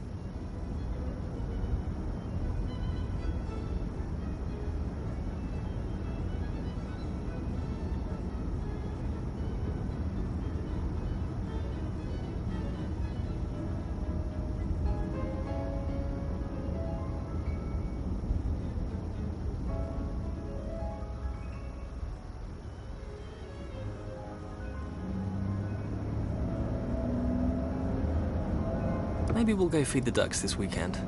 I love the way they walk.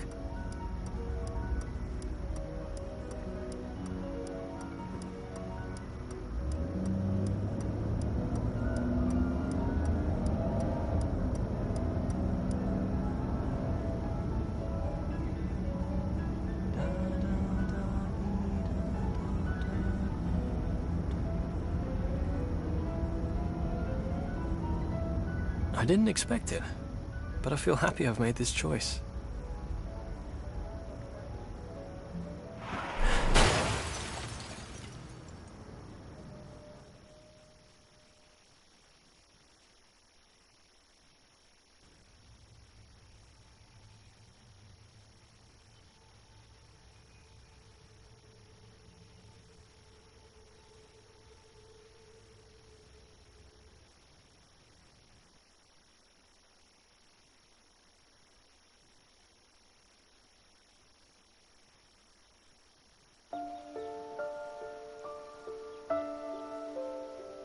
Sunday was always our day together. We worked too much during the week to see each other often, so on Sundays we would go to feed the ducks. I wish we hadn't worked so hard.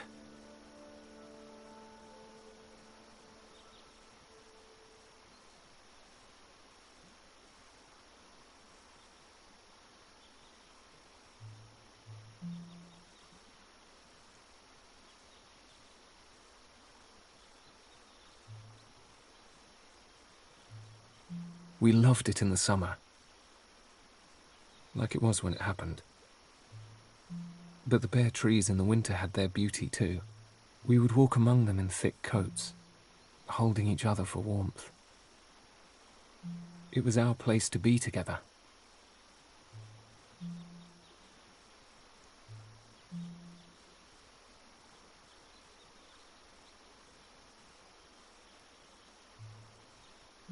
This whole place makes me think of him.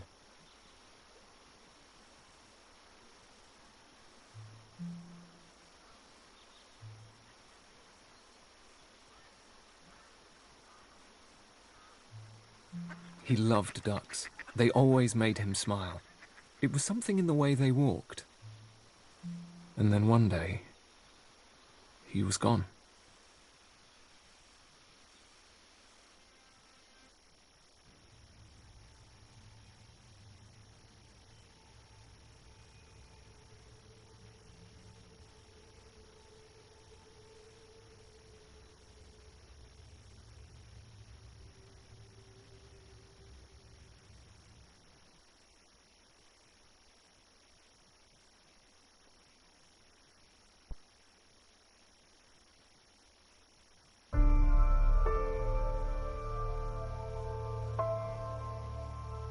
The crash investigators don't know whose fault it was. I just can't get myself to feel that it matters. He was driving, and now he's... They took him to hospital. Someone called me, but I don't remember who. And I don't remember how I got to the hospital. He was dead when I arrived.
I don't need 2 toothbrushes here anymore.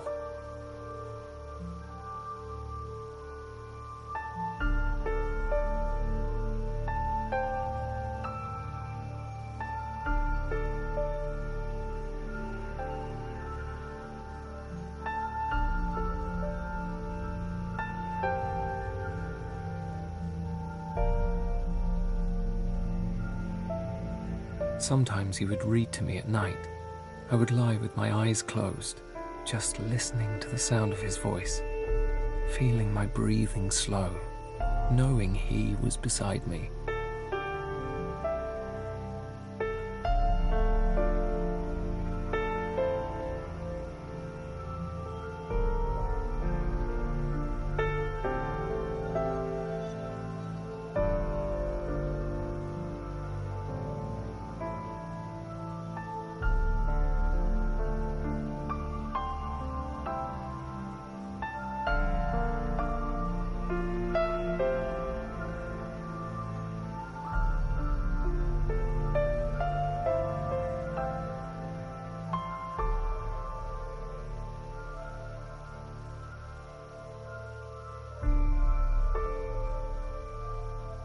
He loved to travel. I'm more of the staying home type, but I liked how happy it made him to see new places. When friends come to visit me, they speak to me in a quiet voice, as if a loud sound might startle me. They ask about the missing objects. I say, I'm going for a minimalist look. They nod and give me a strange smile, but I know they don't believe me. They know the reminders hurt too much.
I've been walking more since he died. I've been trying to get away from the memories to find something new, but everywhere I go, I see things that make me think of him.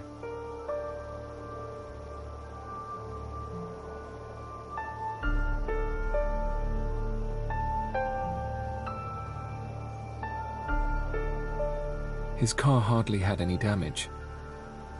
It's just a habit to call it a crash. It wasn't much more than a bump. He was just sitting in the wrong position, his head turned the wrong way, and the impact broke something inside him. The doctors say it was a 1 in 1,000 chance.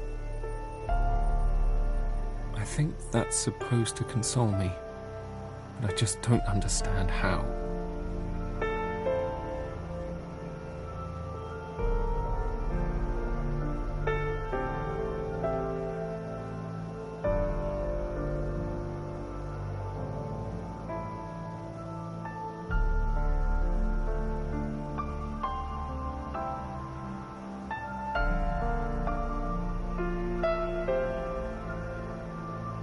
He used to do the dance from Singing in the Rain. He was terrible at it, but he liked making me laugh.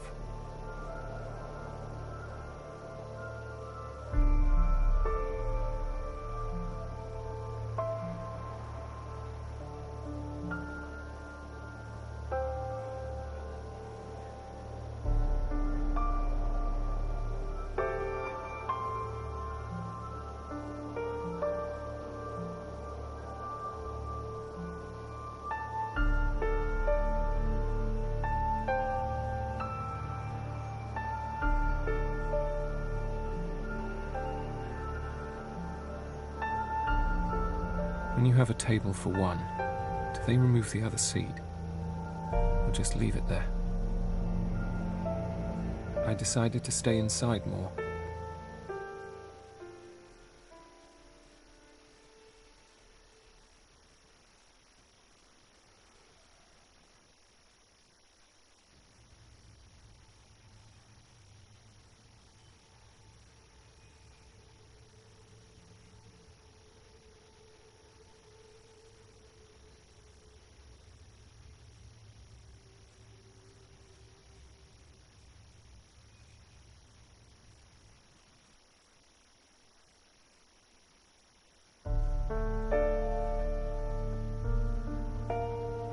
Keep to the inside.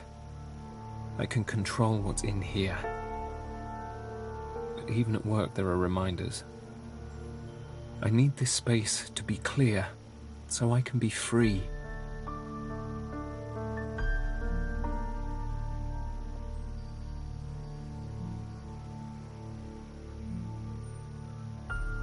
Get rid of all these things. I'll get new things, things that I didn't use with him.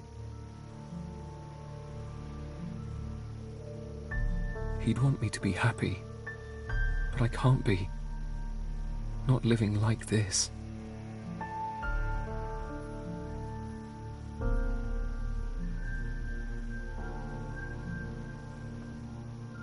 How are we supposed to go on? People talk about getting closure, but his story was only half written.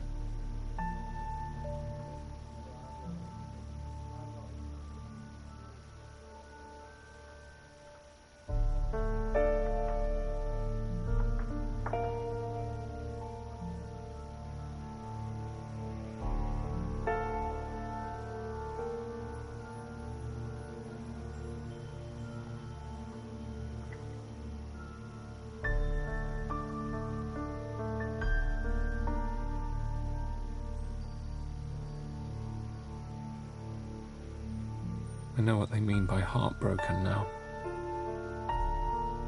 I feel like something is crying in my chest, making me feel only cold inside.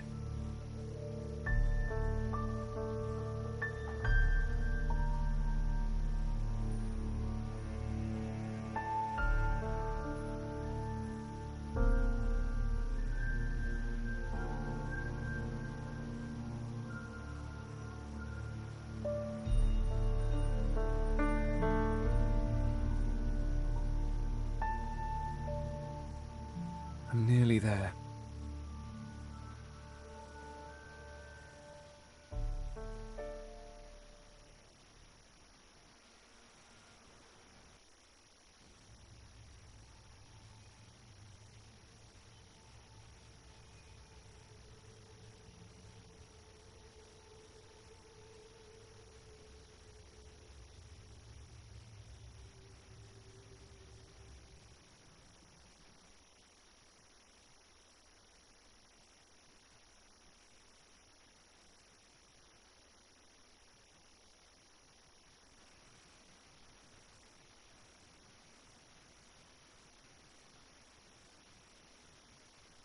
It's all gone.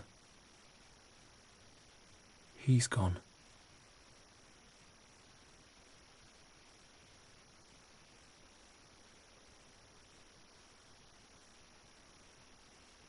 But he's not. I can't get rid of him. Why won't he leave me alone?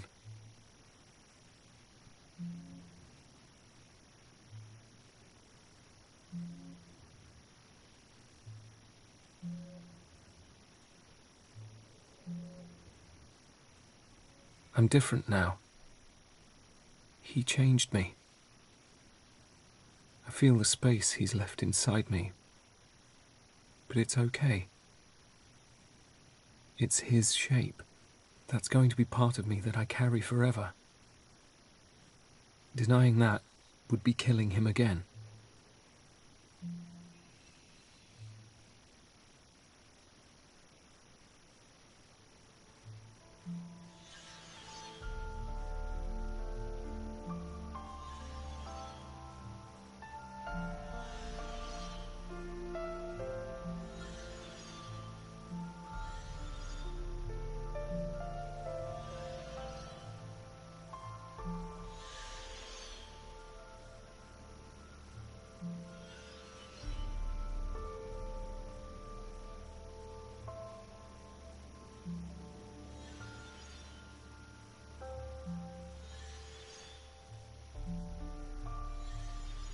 Living on after this,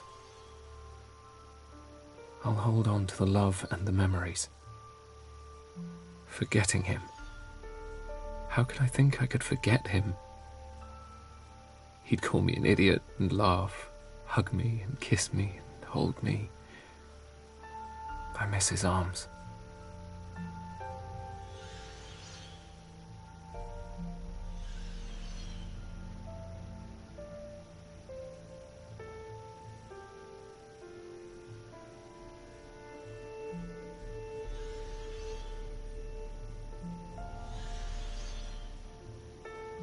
He's not gone. Not really. His favourite stories are still here. I'm going to read them all.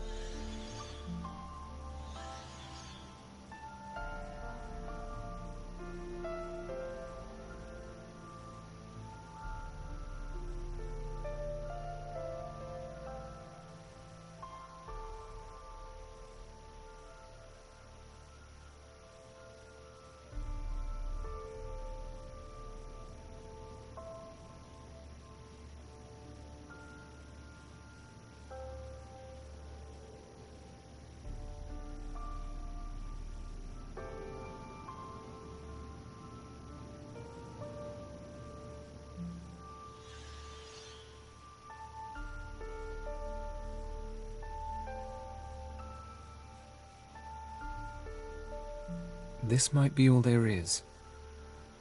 Just this one life. I don't know, but I was lucky to meet him. And to love him.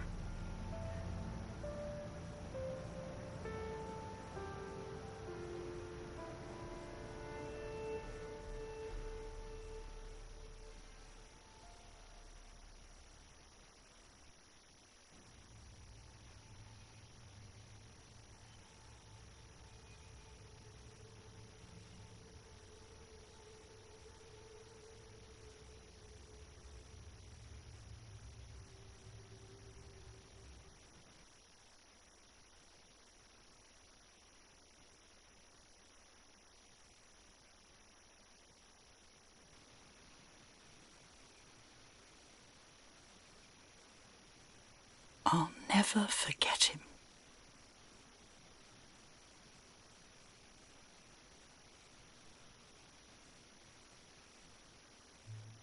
He reached out to me when I had pushed him away. When he was small, I'd looked after him. But in the end, he looked after me when I needed him.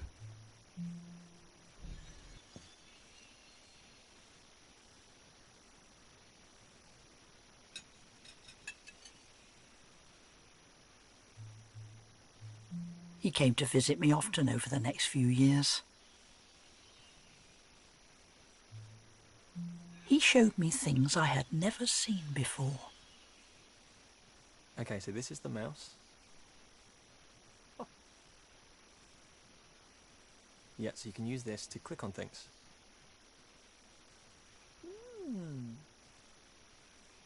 Yeah, this bit's called the cursor. Yeah, where the arrow is. No, yeah, move it up there. No, you have to double click. Yeah, click up here.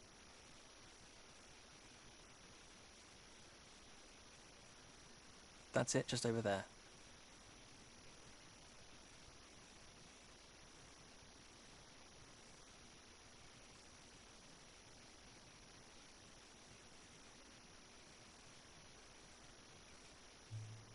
Everything was changing fast. He was changing too, becoming mature.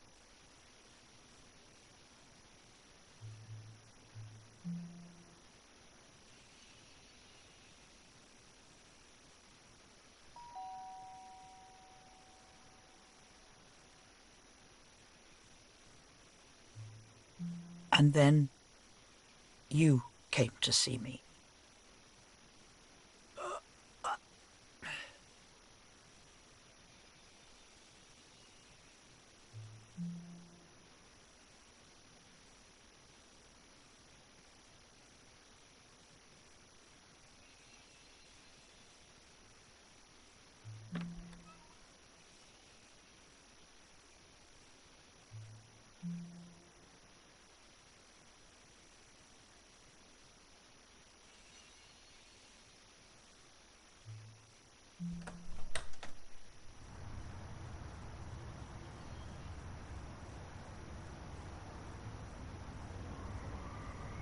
And then you told me what had happened.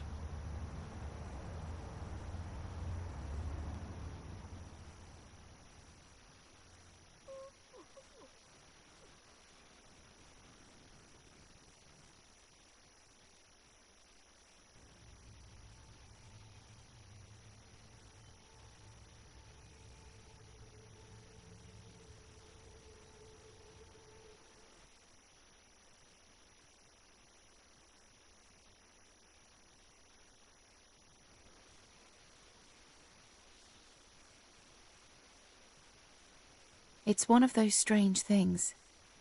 I had just been thinking about Will. We kept in touch a little, then a few years later became friends again when he was working based out of London. It felt good to have him in my life again. He talked about you both often, and his life in general.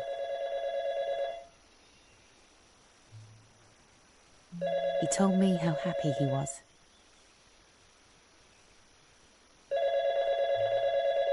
And then you called me. Hello?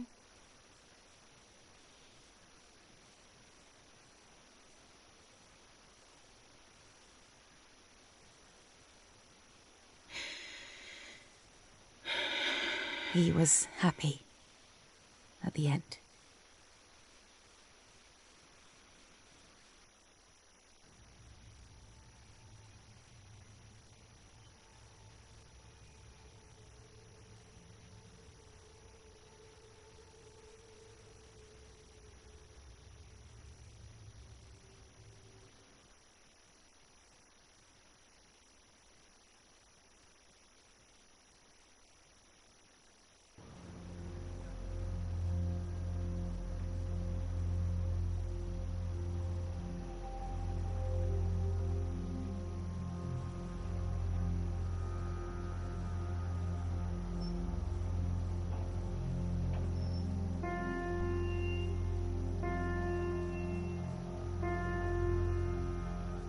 He loved you both so much.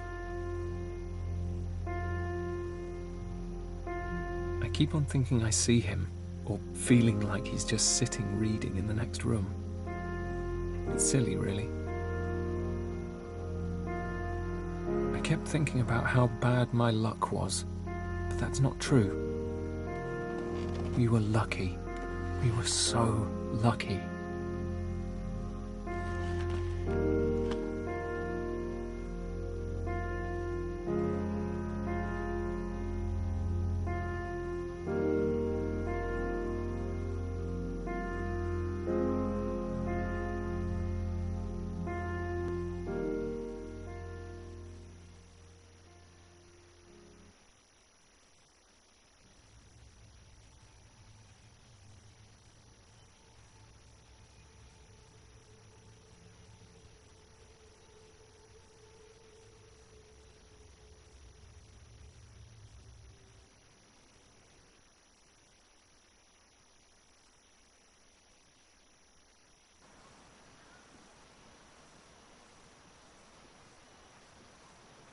After we shared our memories, I went back to the park where I had spent so much time with Will.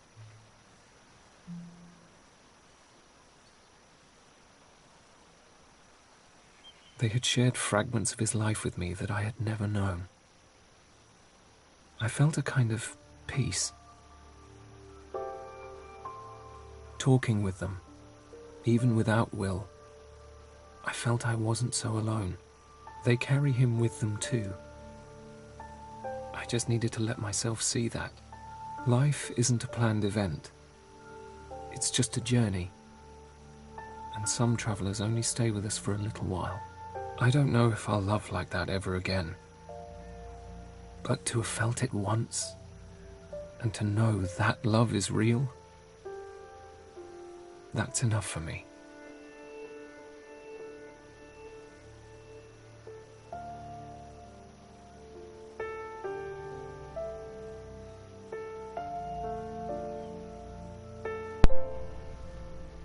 And there you have the completion of Fragments of Him.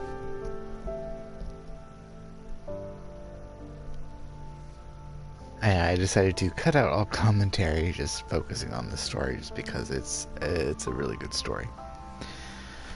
But for those of you that are watching this video and have gotten this far, thank you for following, and enjoy the credits while I'm getting ready to log off.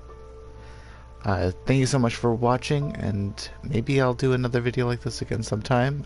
Let me know what type of any other ones that you may have suggestions for. I would love to have recommendations.